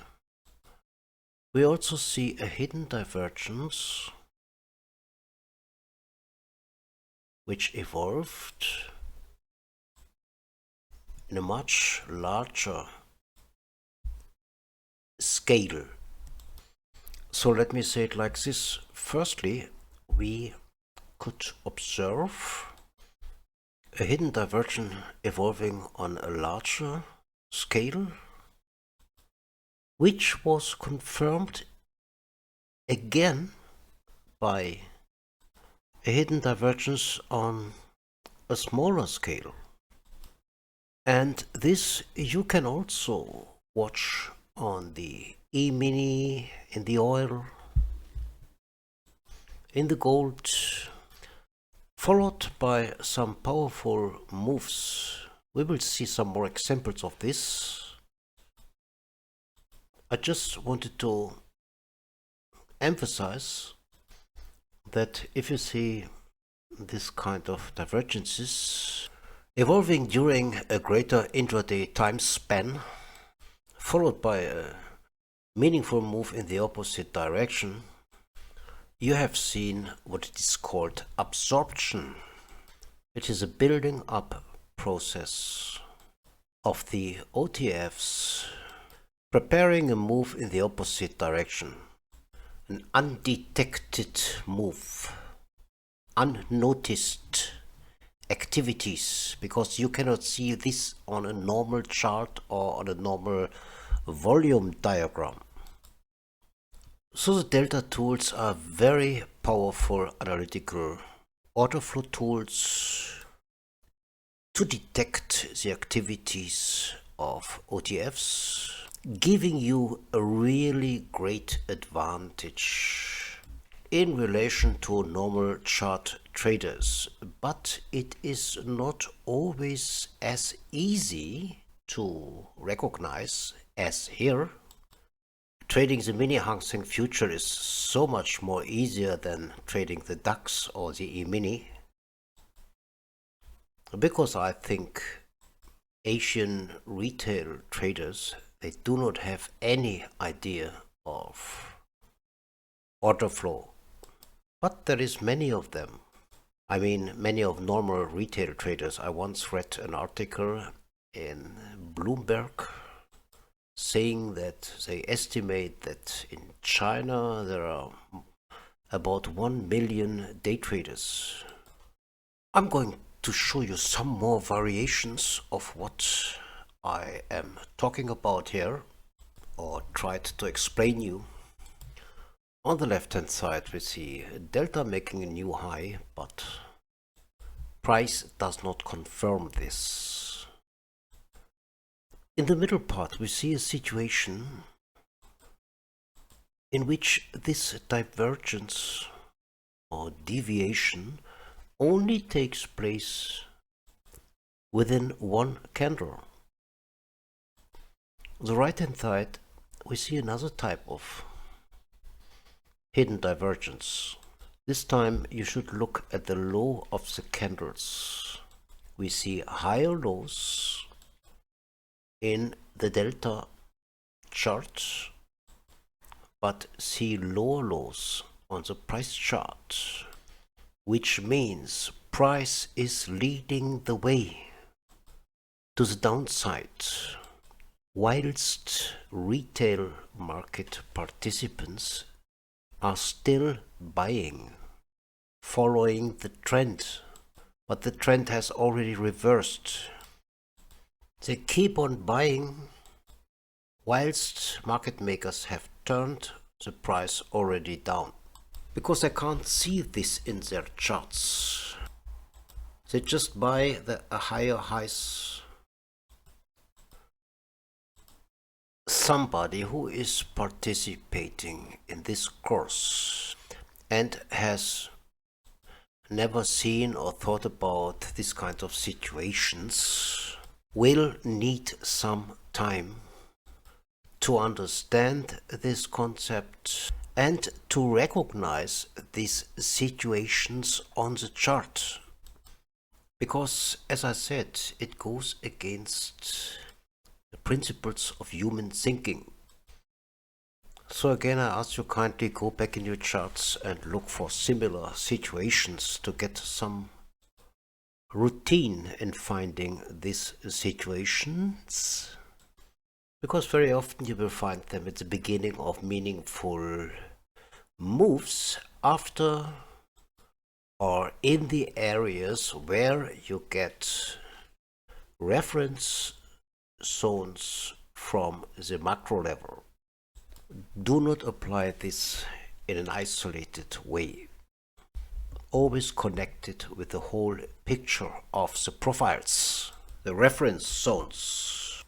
It is only the salt in the soup when it comes to time your entries. To find exact entry points, low risk entry points. If you trade the E-mini on a small time frame, there is not much time left to make all kinds of analysis. You just concentrate on the most important tools. So if you are able to visualize absorption, which are deceptive actions of big players. If you are able to recognize these maneuvers visually, you are far ahead of other traders using normal charts or looking at the order book, trying to find iceberg orders, trying to find signals from here and there. You simply do not have the time because you have to decide within 1 minute. And in these examples, let's say the left and the right, you can watch very well when these patterns were in the making. So it's a little bit training your eyes in finding out quickly what's happening without studying all these numbers. And then look at the footprint chart only in the small section of candles we see here. There is a slight problem on the Atas software, which I hope they are able to improve in the future. Sometimes you cannot adjust these cumulative delta curve perfectly to the price action. This curve is not as well adjustable as, for example, in Sierra chart. I worked with Sierra charts when I was living and working in Asia, because unfortunately Atas is not compatible with the Asian main futures exchanges, which is Tokyo and Hong Kong. Here we have a day trading chart from my Hong Kong activities again, and you see that on Sierra chart the cumulative delta bars are much better adjustable. You can even put or set. Here you can see an example where I adjusted the density, which means the fluctuation of the delta candles, I adjusted it completely exactly to the fluctuation of the price chart. This is another nice example of absorption, hidden delta divergence. You can even display the deltas in an extra chart beside the normal price chart. Here we see another setup, delta setup. It's clearly visible that in the green marked area, price is running down much faster than the delta candle. So again, we see a divergence in only one candle. When I evolved all these setups some years ago, I had to find my own words and expressions for this kind of situations. And for this kind of situation, I found the word lagging delta. Because the delta candle is clearly lagging behind. So what else can you say? If you know something better, let me know.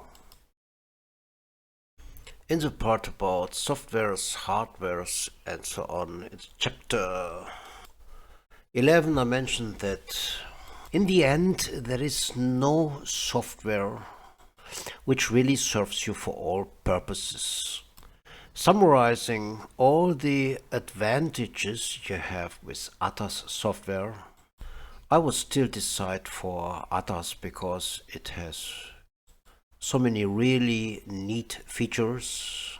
And for example, at this moment I have a coaching student which is using Sierra charts.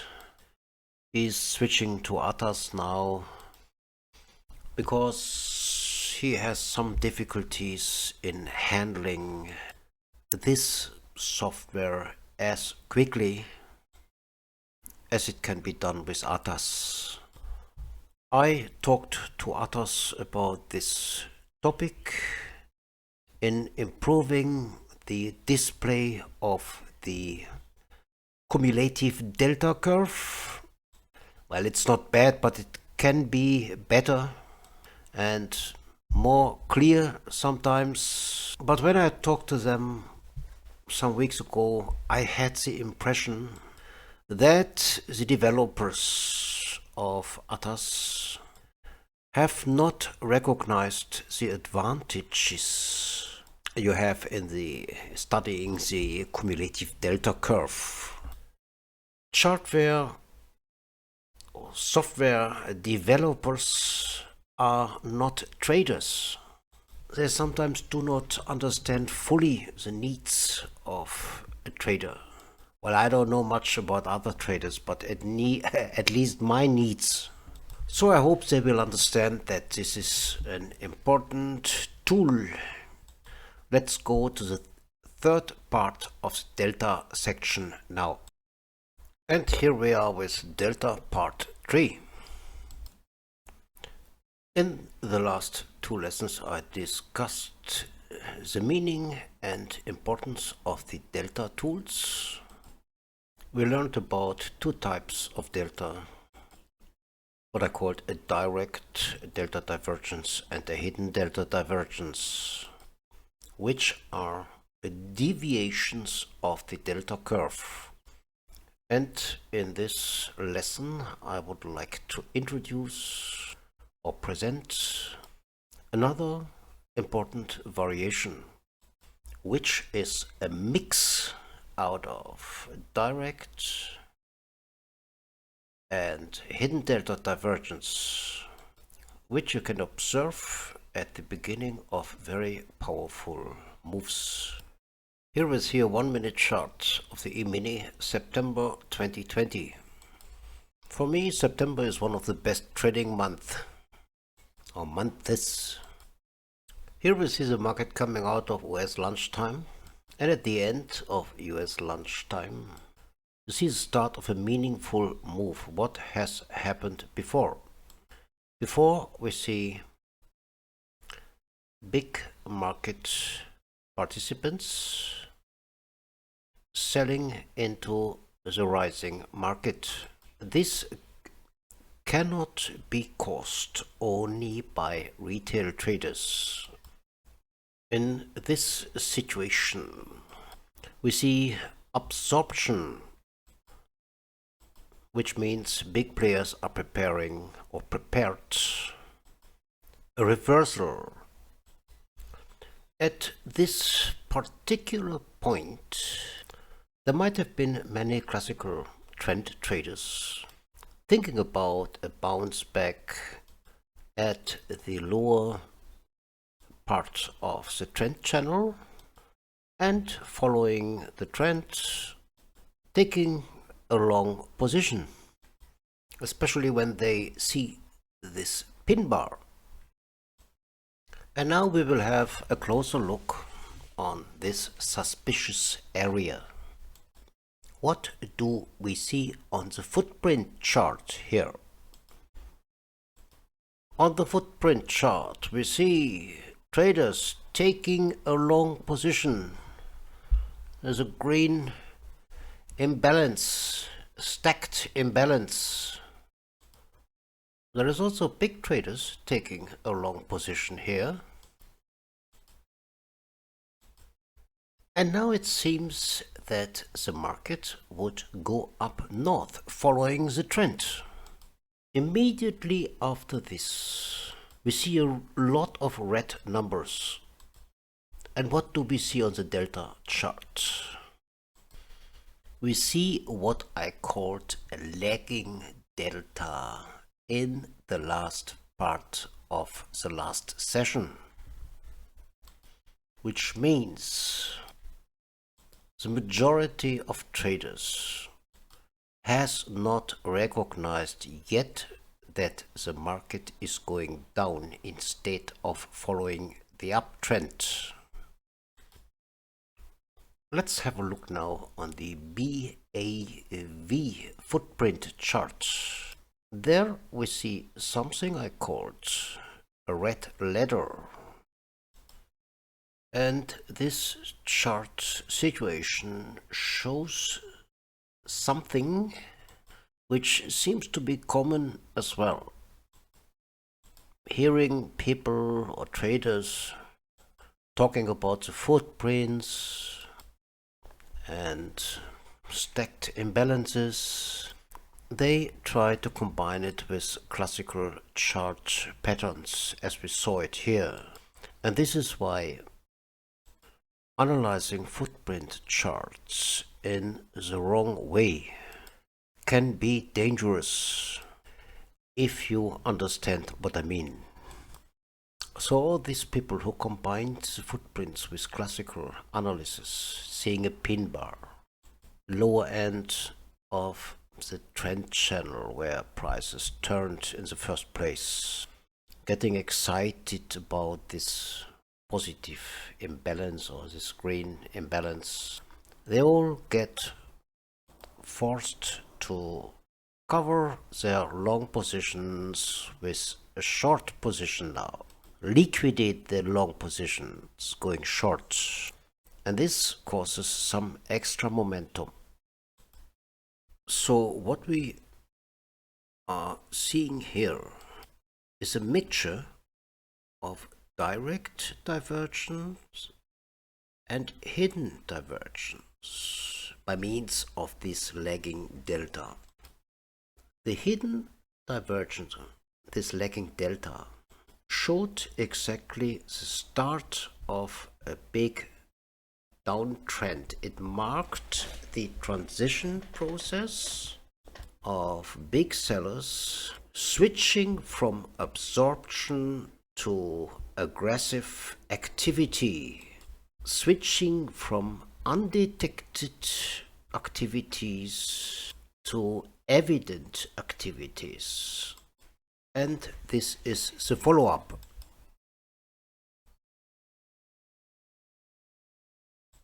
On this chart, you can hardly recognize what happened in the upper part.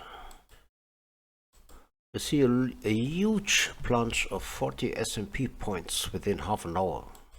I've plotted this powerful combination of delta signals Here again for you, on the left hand side we see the absorption process, and then a very quick change from absorption to aggressive selling.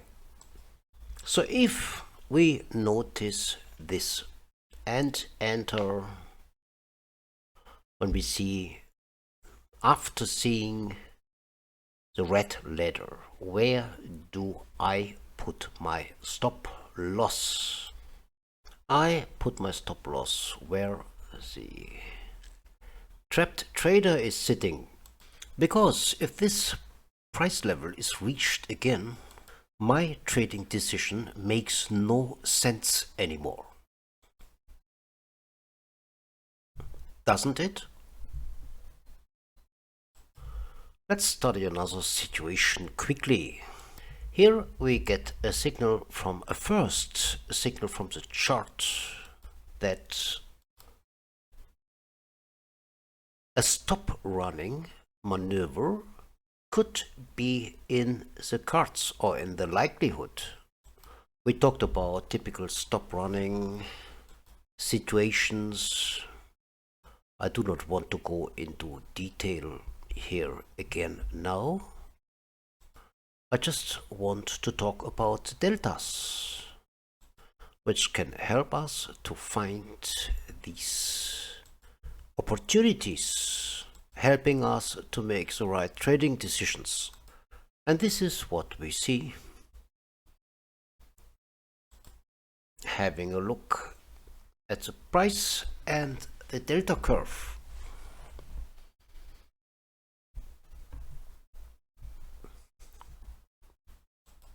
It's not difficult to recognize, isn't it?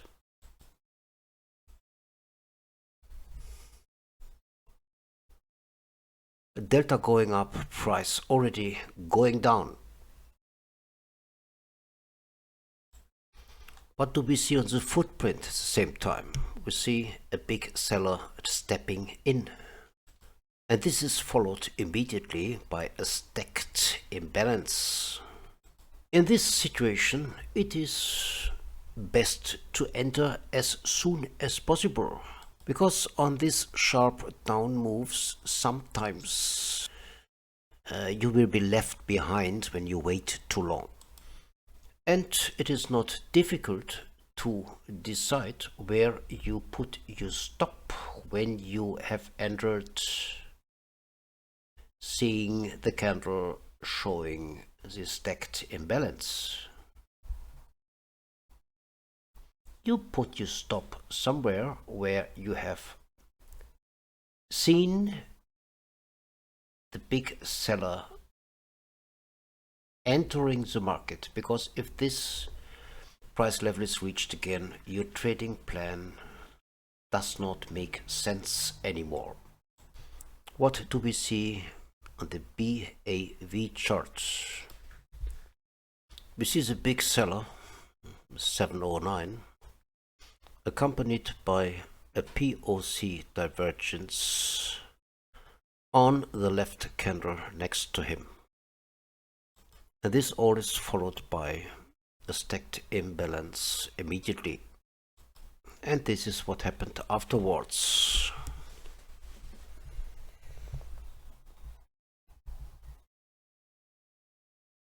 This is a 1 minute chart.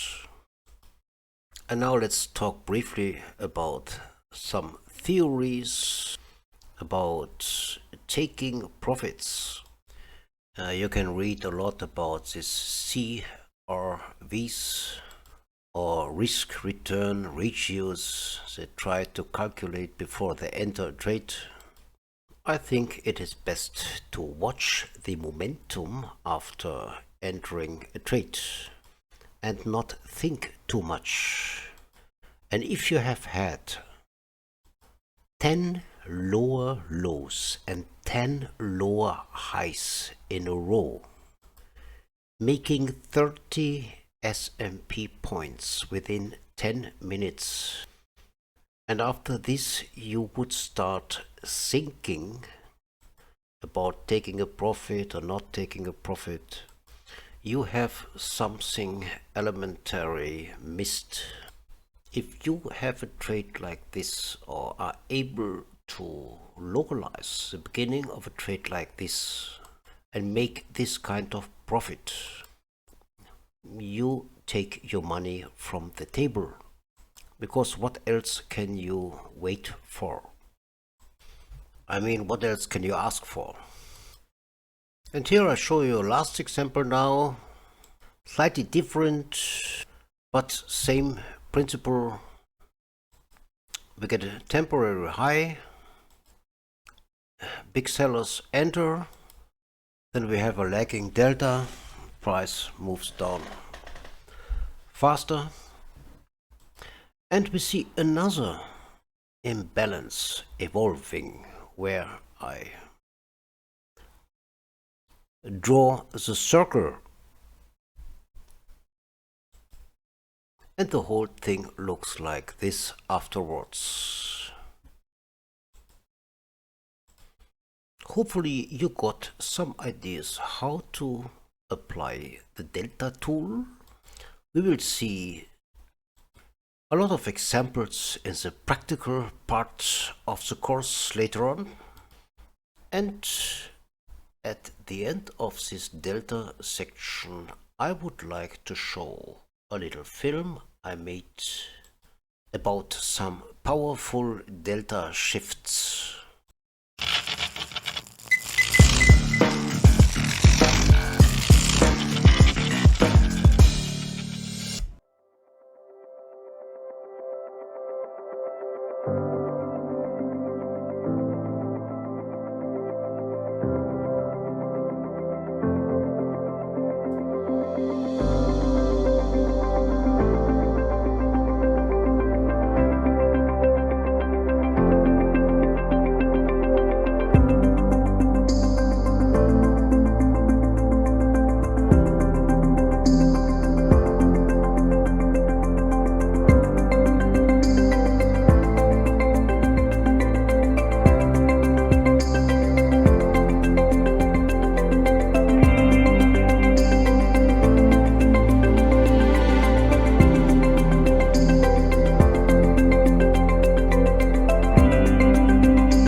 This is one more lesson which deals exclusively with delta setups, because there are many forms of delta setups.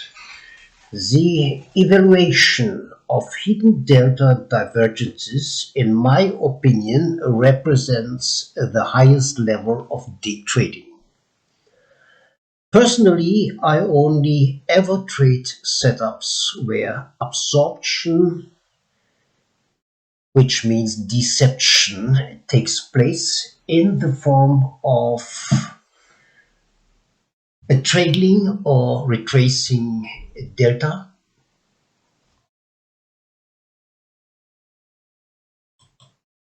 because I believe that moves where there is deception in the order flow at the beginning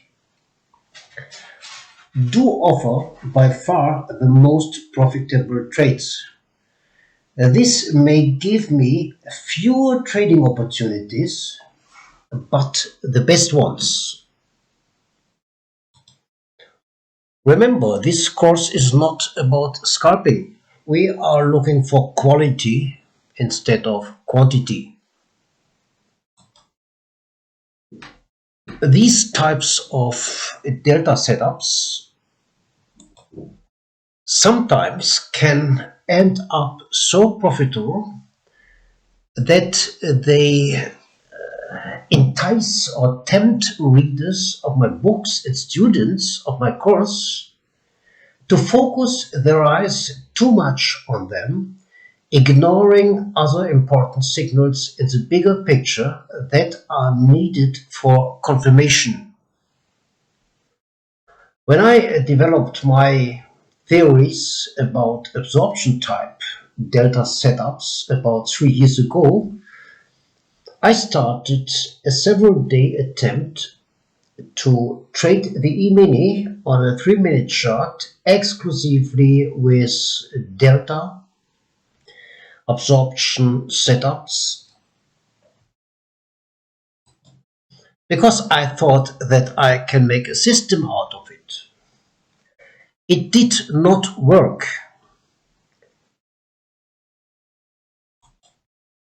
To sharpen your view for these kind of delta setups, I call them type A, like absorption. To sharpen your view a little bit, I now give you further examples. This is the 30-year Treasury bond future on intraday base. All delta signals were created after I had received signals from the profile zones and from my extra filters for the bond market, which I will adjust in this course. For this lesson, I chose the day trading charts from the 30-year bond, but you can take any other instrument. In this first slide, we see a delta signal which only comprises 2 candles.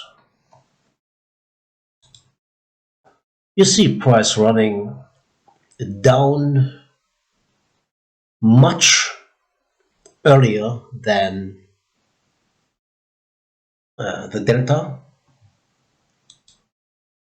You cannot recognize it very well here, but it is the small candle which you see just before the large candle evolves, which gives you a very good information, because this is already a red candle whilst the delta candle is still green.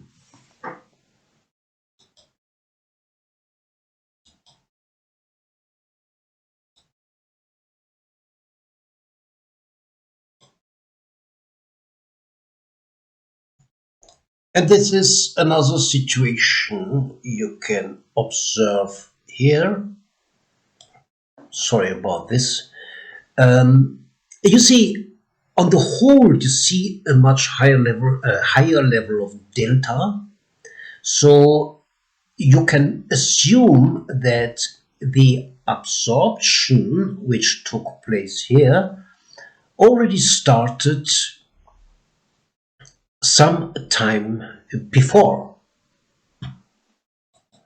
So if you want, you have two delta signals in one, a longer term and a short term delta setup, which combine each other. Coming to the next situation, which is also a 5-minute chart, I applied the speed of tape feature of ATAS just to show that there is a stop running taking place here, which always works faster than normal price action.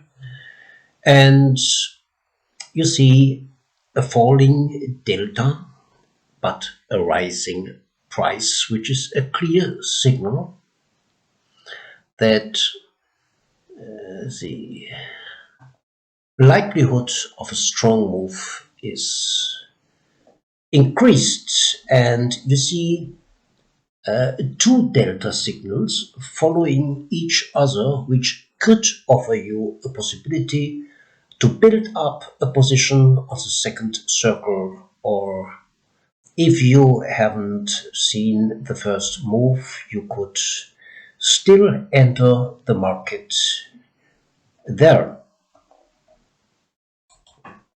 In this sense or aspect, these delta signals, type A, could also form part of your trade management, allowing you to play with various parts of a position. Let's go to the next one. Here I used the absorption delta setup to filter a zigzag. Also not difficult to see that delta is still red whilst price already is advancing. On the next day trading situation, we have again a twofold delta signal. The delta falling, price rising, which means that the crowd of market participants, small traders, is selling because they saw a breakout to the downside, whilst prices, or let me say reality, is taking the opposite direction. On this one you see a very decent advance of price, whilst delta is lagging behind. I called this some time ago, I called this a limping delta candle. And you can observe another interesting situation in the upper part. This happens whilst the European trading session is running. You see another absorption. Delta goes to a new level to the upside, whilst prices are already falling. Here we have a nice start of a trend as well. This happens in the bond market exactly at the start of the New York stock market. So in a certain way, the bond market can provide you with some important information in a sense of an inverse signal from the stock market. Let's say it like this. if I would watch the E-mini and have a trading plan, and I would like to go short, trading plan says that there is a short scenario, and I look for my micro signals on the E-mini, and then at the same time I see this on the bond market, I would be biased to look for a long position in the E-mini. This is another nice one. Delta going down, price goes up.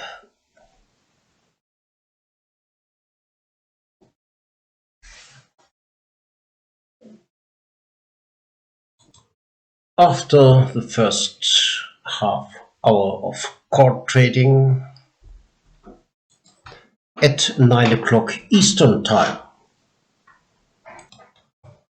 finally I would show you a last example, which is the bond market in the second part of trading. In the first phase of trading, you saw a sell-off, then you see an inverse shoulder head shoulder pattern, chart pattern, which forms to make people think that there was a reversal now, and then all of a sudden you see another downturn of the market, which was confirmed by a delta signal.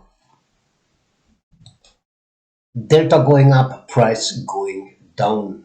Not clearly visible, but I hope you know what I mean. I would like to finish this lesson with the following very nice intraday trend from the bonds. Trends like this do not come out of the blue just because you see a small signal on a 1 minute time frame. I just want to remind you that you should always have a look at a bigger picture, which in this case is the 15-minute chart.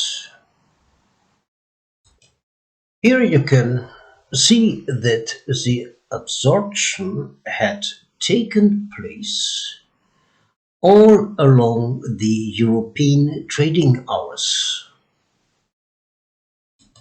Delta down, price on a higher level after bouncing back from a very important reference zone we got from the macro profile.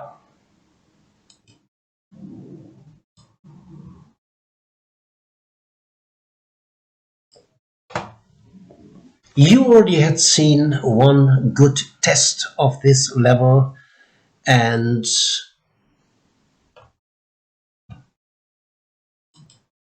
later on got a nice signal from the delta absorption setup. So in a certain way, it's not a miracle what happens here. It is dictated by the whole context. So please do not run from indicator to indicator and try to find the Holy Grail.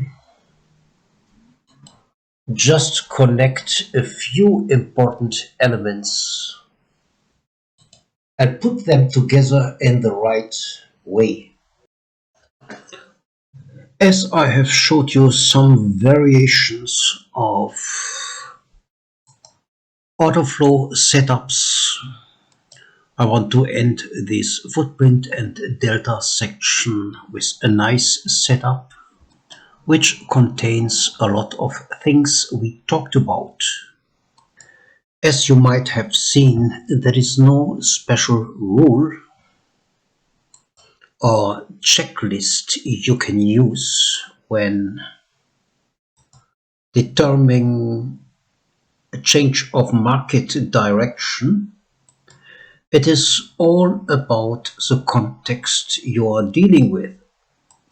For me, the most powerful signals always appear when there is a kind of visible deception of retail traders, as we see here. In this situation, we had a top of the E-mini, which was delivered by the macro level. And here we see some components we talked about.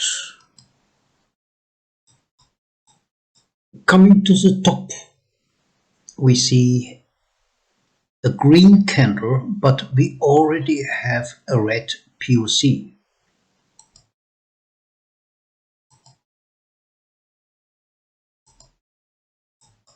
On the next candle, we see the price plunges down, but delta lagging behind, which means retail traders are still long, but price goes down. So we see a green POC, but a red candle. Shortly after, we see another effort here to bring prices up. We see it on the green delta as well. But prices do not go up, they go nowhere. Finally, we see a follow-through candle here. There's not much resistance anymore, bringing the price up. And in the end, I see what I call a green ladder, a red ladder. We see red numbers all over the place. So here we see 5 single components which all add together to symbolize the shift from buying to selling. And we did not even see what we called a stacked imbalance.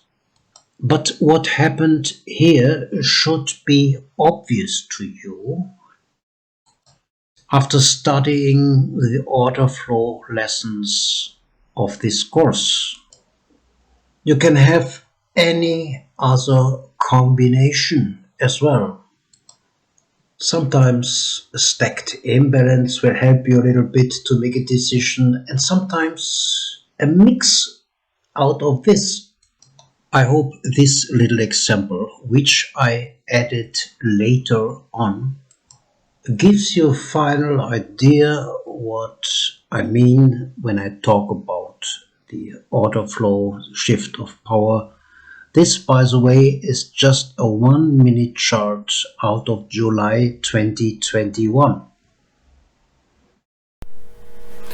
After all these numbers and setups, I thought it would be a good change to talk about charts again. Here I want to discuss the different cycles of the intraday behavior of a market. It's not a secret that in the beginning, first 90 minutes, first 2 hours, we have the maximum activity. Towards lunchtime, market mostly settles with not much activity, and more or less 2 hours before the close, it comes out of doldrums, showing some activity again. And these 2 periods mostly are interesting for traders. At least for me, I do not want to spend all day long in front of the computer. It's good for learning, good for studying, but not for trading at all. I also write about it in my book that there is people who spend all day long in front of the computer doing some crazy things. For example, hoping that an opening gate would close in the non-regular trading session after hour. Some of them, they even spend more time sitting and wait after the regular trading session that a stupid gap would close. I never followed this gap theory that 95% of all gaps would get closed. Maybe, maybe not, but you never can tell in advance when a gap will be closed. There is day traders out there who have this gap close techniques at the opening, comparing a opening with the settlement price of the previous day, and then trade for a gap close. But I told you I do not consider the settlement price of the previous day as the most important information. All this has more importance when you see a gap like I showed it in week 1, when you have a gap on a 60-minute time frame, which, for example, offers a good reference zone 2, 3 or 4 times later.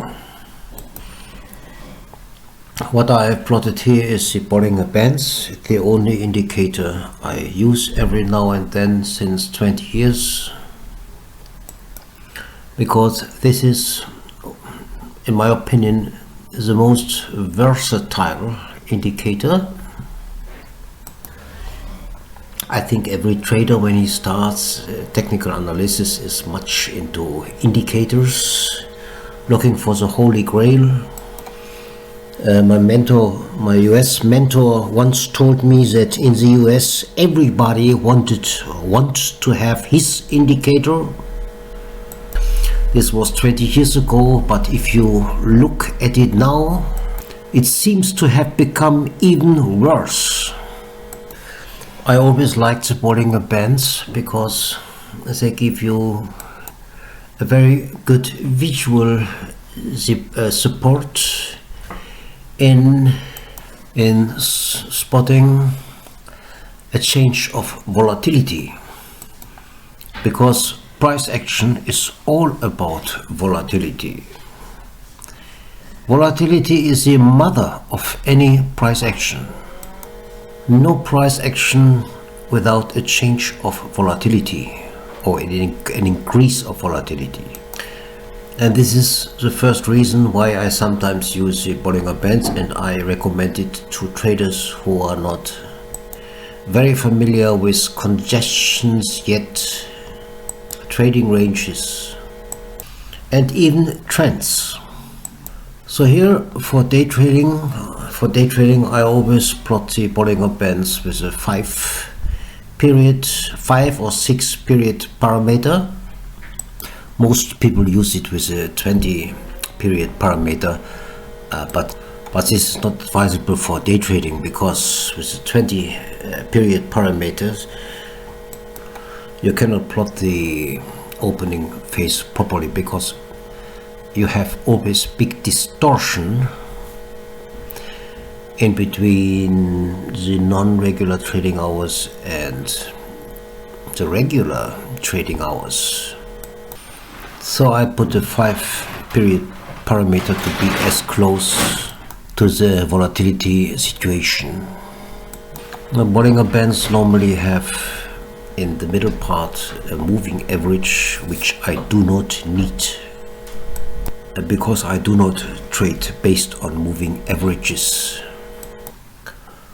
Talking about volatility or change of volatility, As I told you, prices cannot move in a meaningful way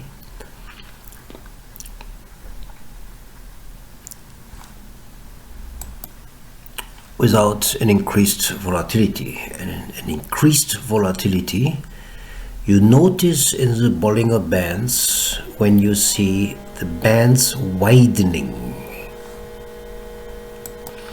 I always prefer the Bollinger Bands to widen in both directions.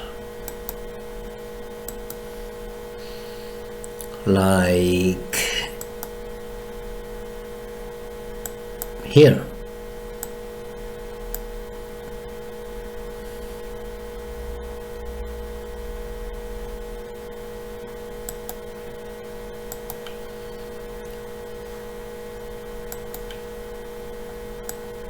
Or here.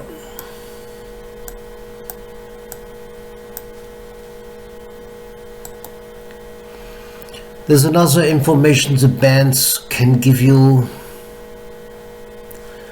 They can give you some information about an extreme situation, an extreme deviation, deviation from the mean. So if you see, for example, something like this, an extreme, prices go extremely outside the band after a big up move, you would know that it's time to go out, take your money and run.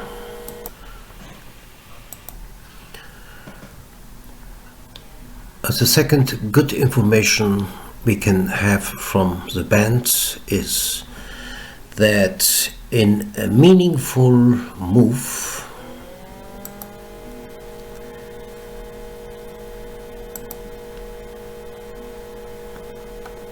I do not know if I have recorded the last sentence. Second most important information we can get from the bands is that in a meaningful move, price should always hug the lower, this case it is a downtrend, the lower band. If a meaningful move goes to the upside, price should always hug the upper band. So hugging the band is very important for a healthy move, because we try to find speedy moves and not so much moves like this one. Stepping moves can be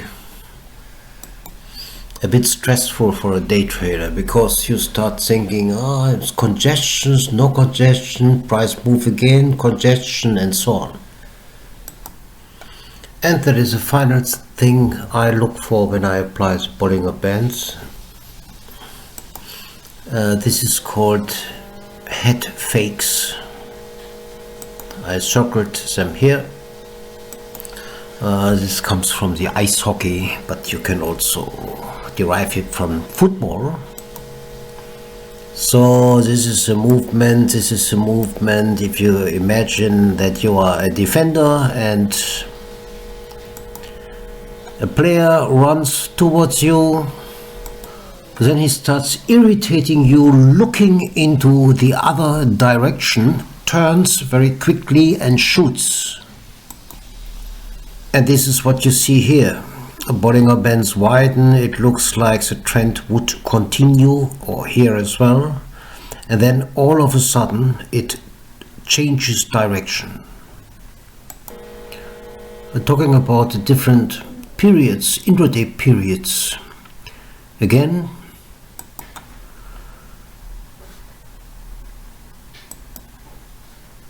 sometimes you have a very interesting start.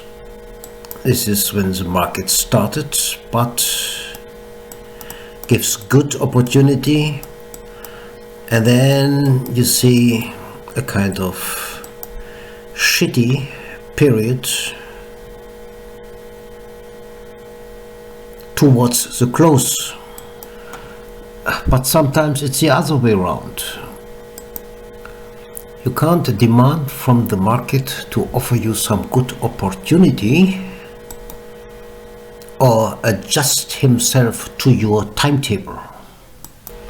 Because especially when you are not trading yet for a long time, you want to trade. Everybody wants to trade. And then you sit and look and look and look until you find something which suits you. And you tend to interpret too many things into it. And you find your own reasons. And this is why I told you to train your eyes a little bit. And the Bollinger Bands can help you to get an overall visual impression just looking at it in the first moment. Another good idea is to start a trade always, if possible. You can't do this on tops or bottom or in squeeze situations, but it's always good to start from a point where the Bollinger Bands are very narrow, because then the likelihood that the bands or the volatility would pick up is big, like here or here or here. You see that volatility tends to pick up when you have what they call a bottleneck. I already explained you that John Bollinger was not a day trader. He applied his system or his method more on daily charts of stocks. But once he gave the advice that, especially as a day trader, if day trading, you should combine the Bollinger Bands with a momentum indicator. And this is what I did a couple of years ago. I combined the bands with a momentum indicator. And this is what I have plotted in the subchart. I plotted the RSI. The RSI is not only an oscillator, but also a momentum indicator. So I do not look at these typical upper and lower boundaries here. They calculate with 70 to 90 or so on. I ignore these lines. I just have a look at the main lines and I adjust it at the same period as I plot the Bollinger Bands. So you see a 5 here as well. So let's go back now. I picked this day out of random. It is the 7th of January 2021.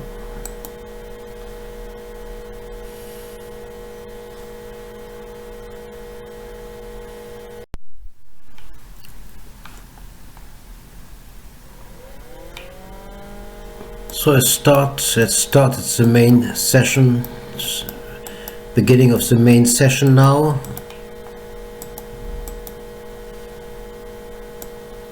Which is 3:30 p.m. Central European Time. Market starts, has a open drive, settles in a trading range, and you might remember that I told you that if a market forms a trading range during the first period of trading, This is 20 minutes, 30 minutes. Then you should be alerted that a meaningful move could start.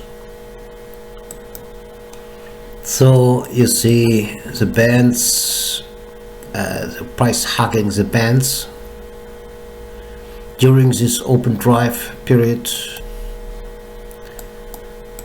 Two long bars, trading range, and up and down it goes.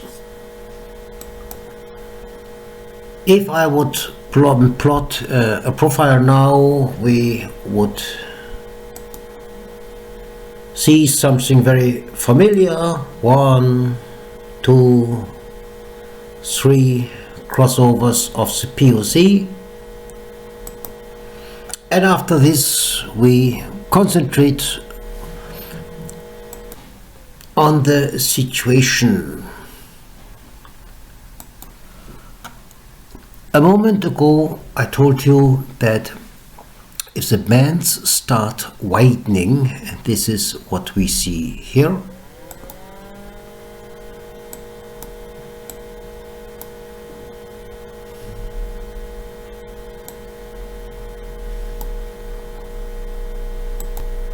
we could assume that volatility is picking up. If you look down to the momentum indicator now, you see that when the Bollinger Bands widened, when you noted that,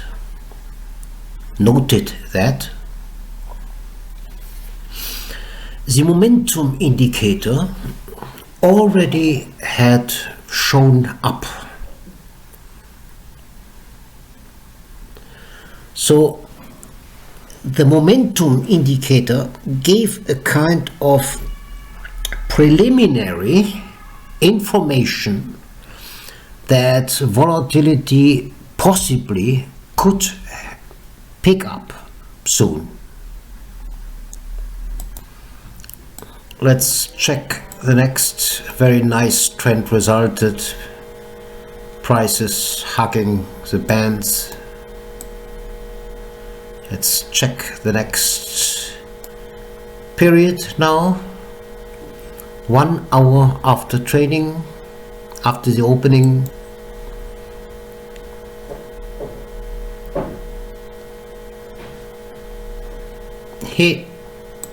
Here we see that the two bands had widened, indicating an increased volatility. But same again, the momentum indicator gave a preliminary information. Because it started already rising when the Bollinger Bands had not widened yet.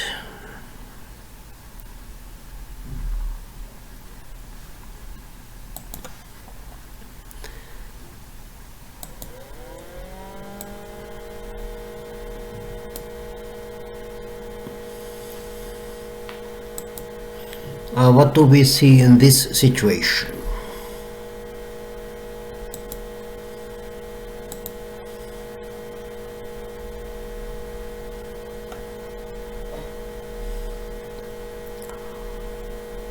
We see the Bollinger Bands still narrowing.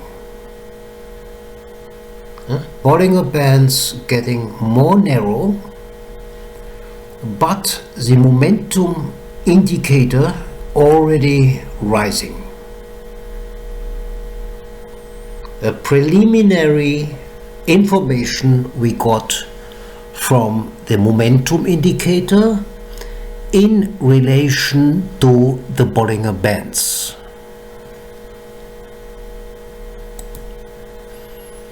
Again, same parameters here, 5 and 5.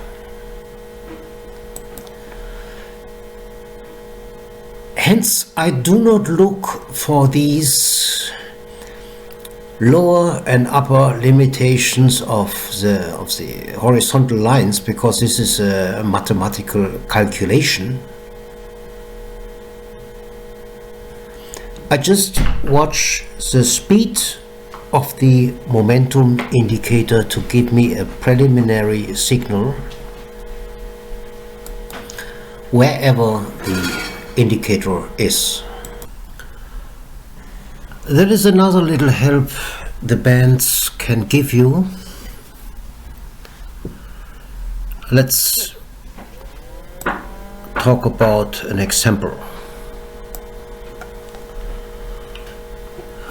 You see this situation we discussed very often: 1, 2, 3 volume profile signals and order flow signals, and let's say you manage to get a nice meaningful movement like this.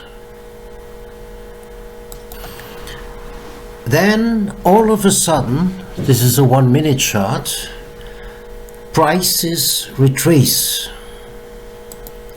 and then you get nervous. When shall I go out here?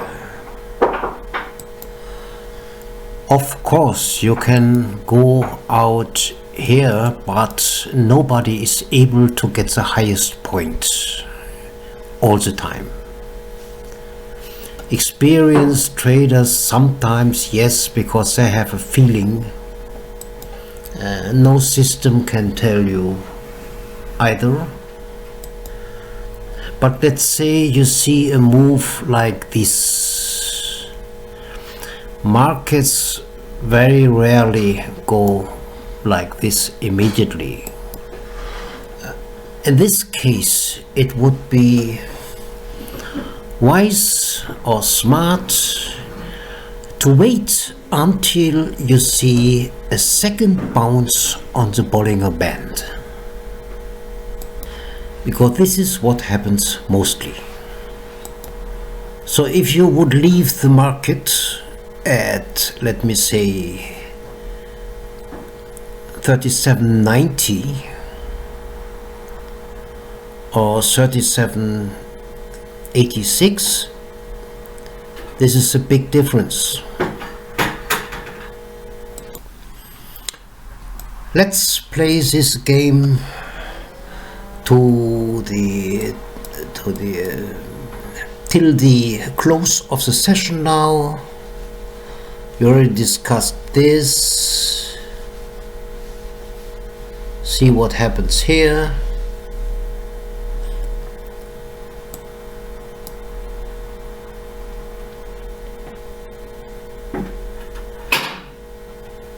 Bands are starting to widen.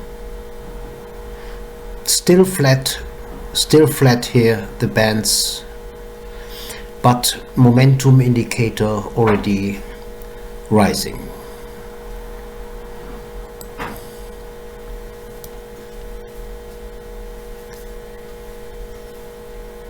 Bands falling, bands narrowing, momentum indicator already rising. Bands flat here, bands still flat, momentum indicator already falling.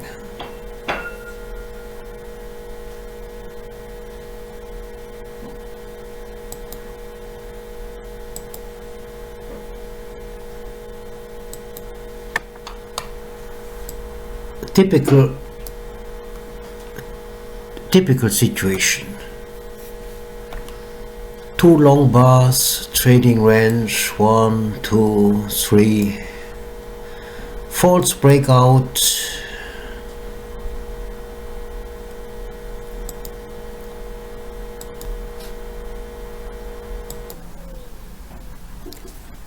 and the rest you see here.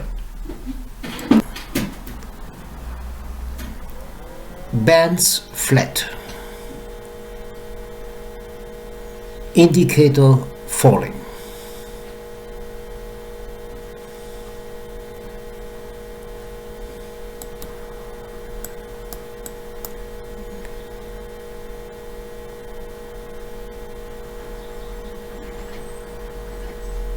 bands falling,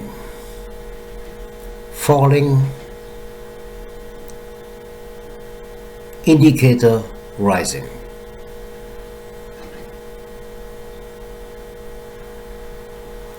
Now when you see the widening here, the indicator already had risen. Same here.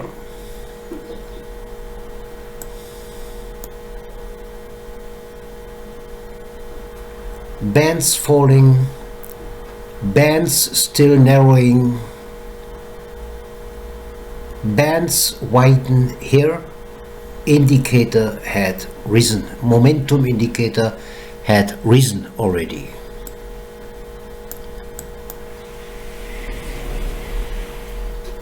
Here you see it very clearly.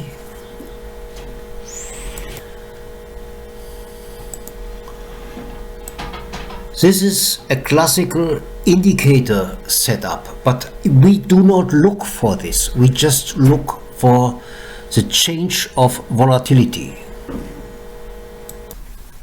Bands were narrowing here and still rising before, but momentum indicator was already falling, giving us the idea that I do not know this context now, but entering on a situation like this for a short trade, having additionally the momentum on your side would have resulted in a very nice trade.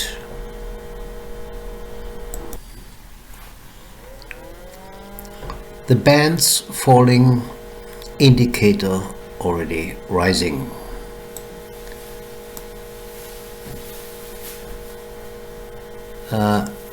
Bands flat here, indicator already fallen.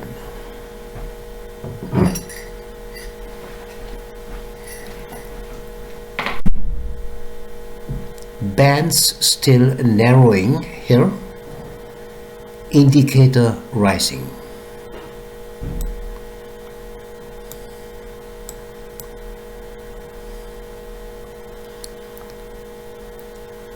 Bands falling, narrowing, indicator rising.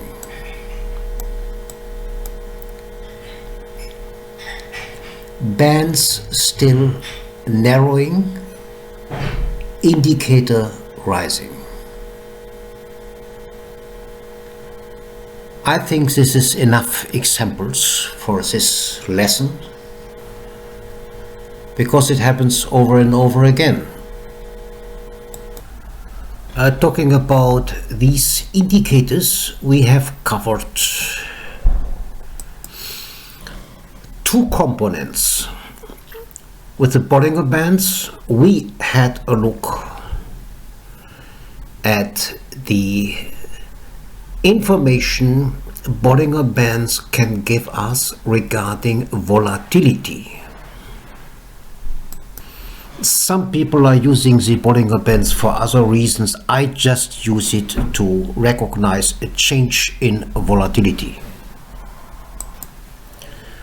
The second component we plotted was a classic momentum indicator.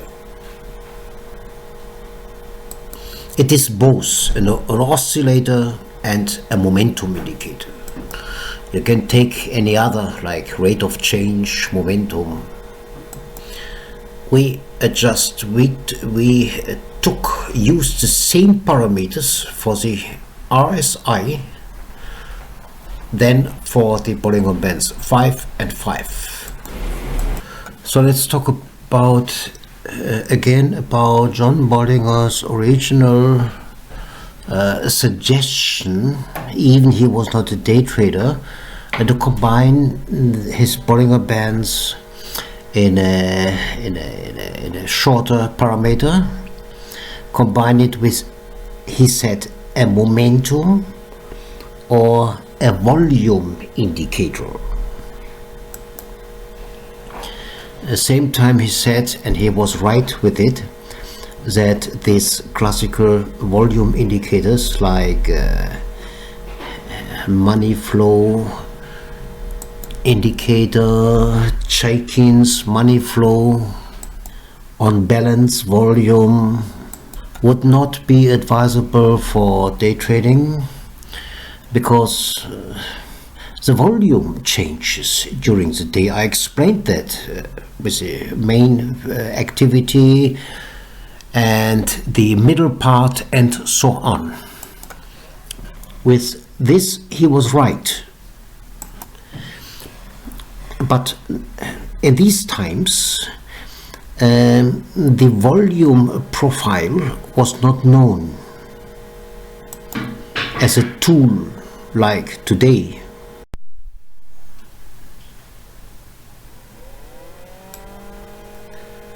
So I would kindly ask you to combine the technique I explained to you here every now and then with flexible volume profiles,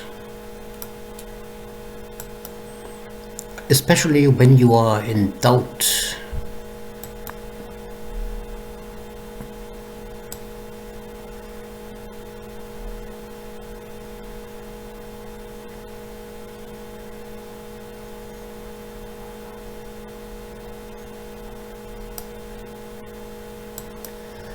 As you see on this situation I demonstrated to you here, the POC shift is always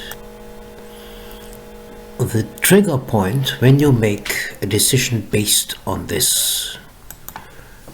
So I hope this helps you a little bit on your search for a holy grail indicator. And this is why I called it this sum indicator magic.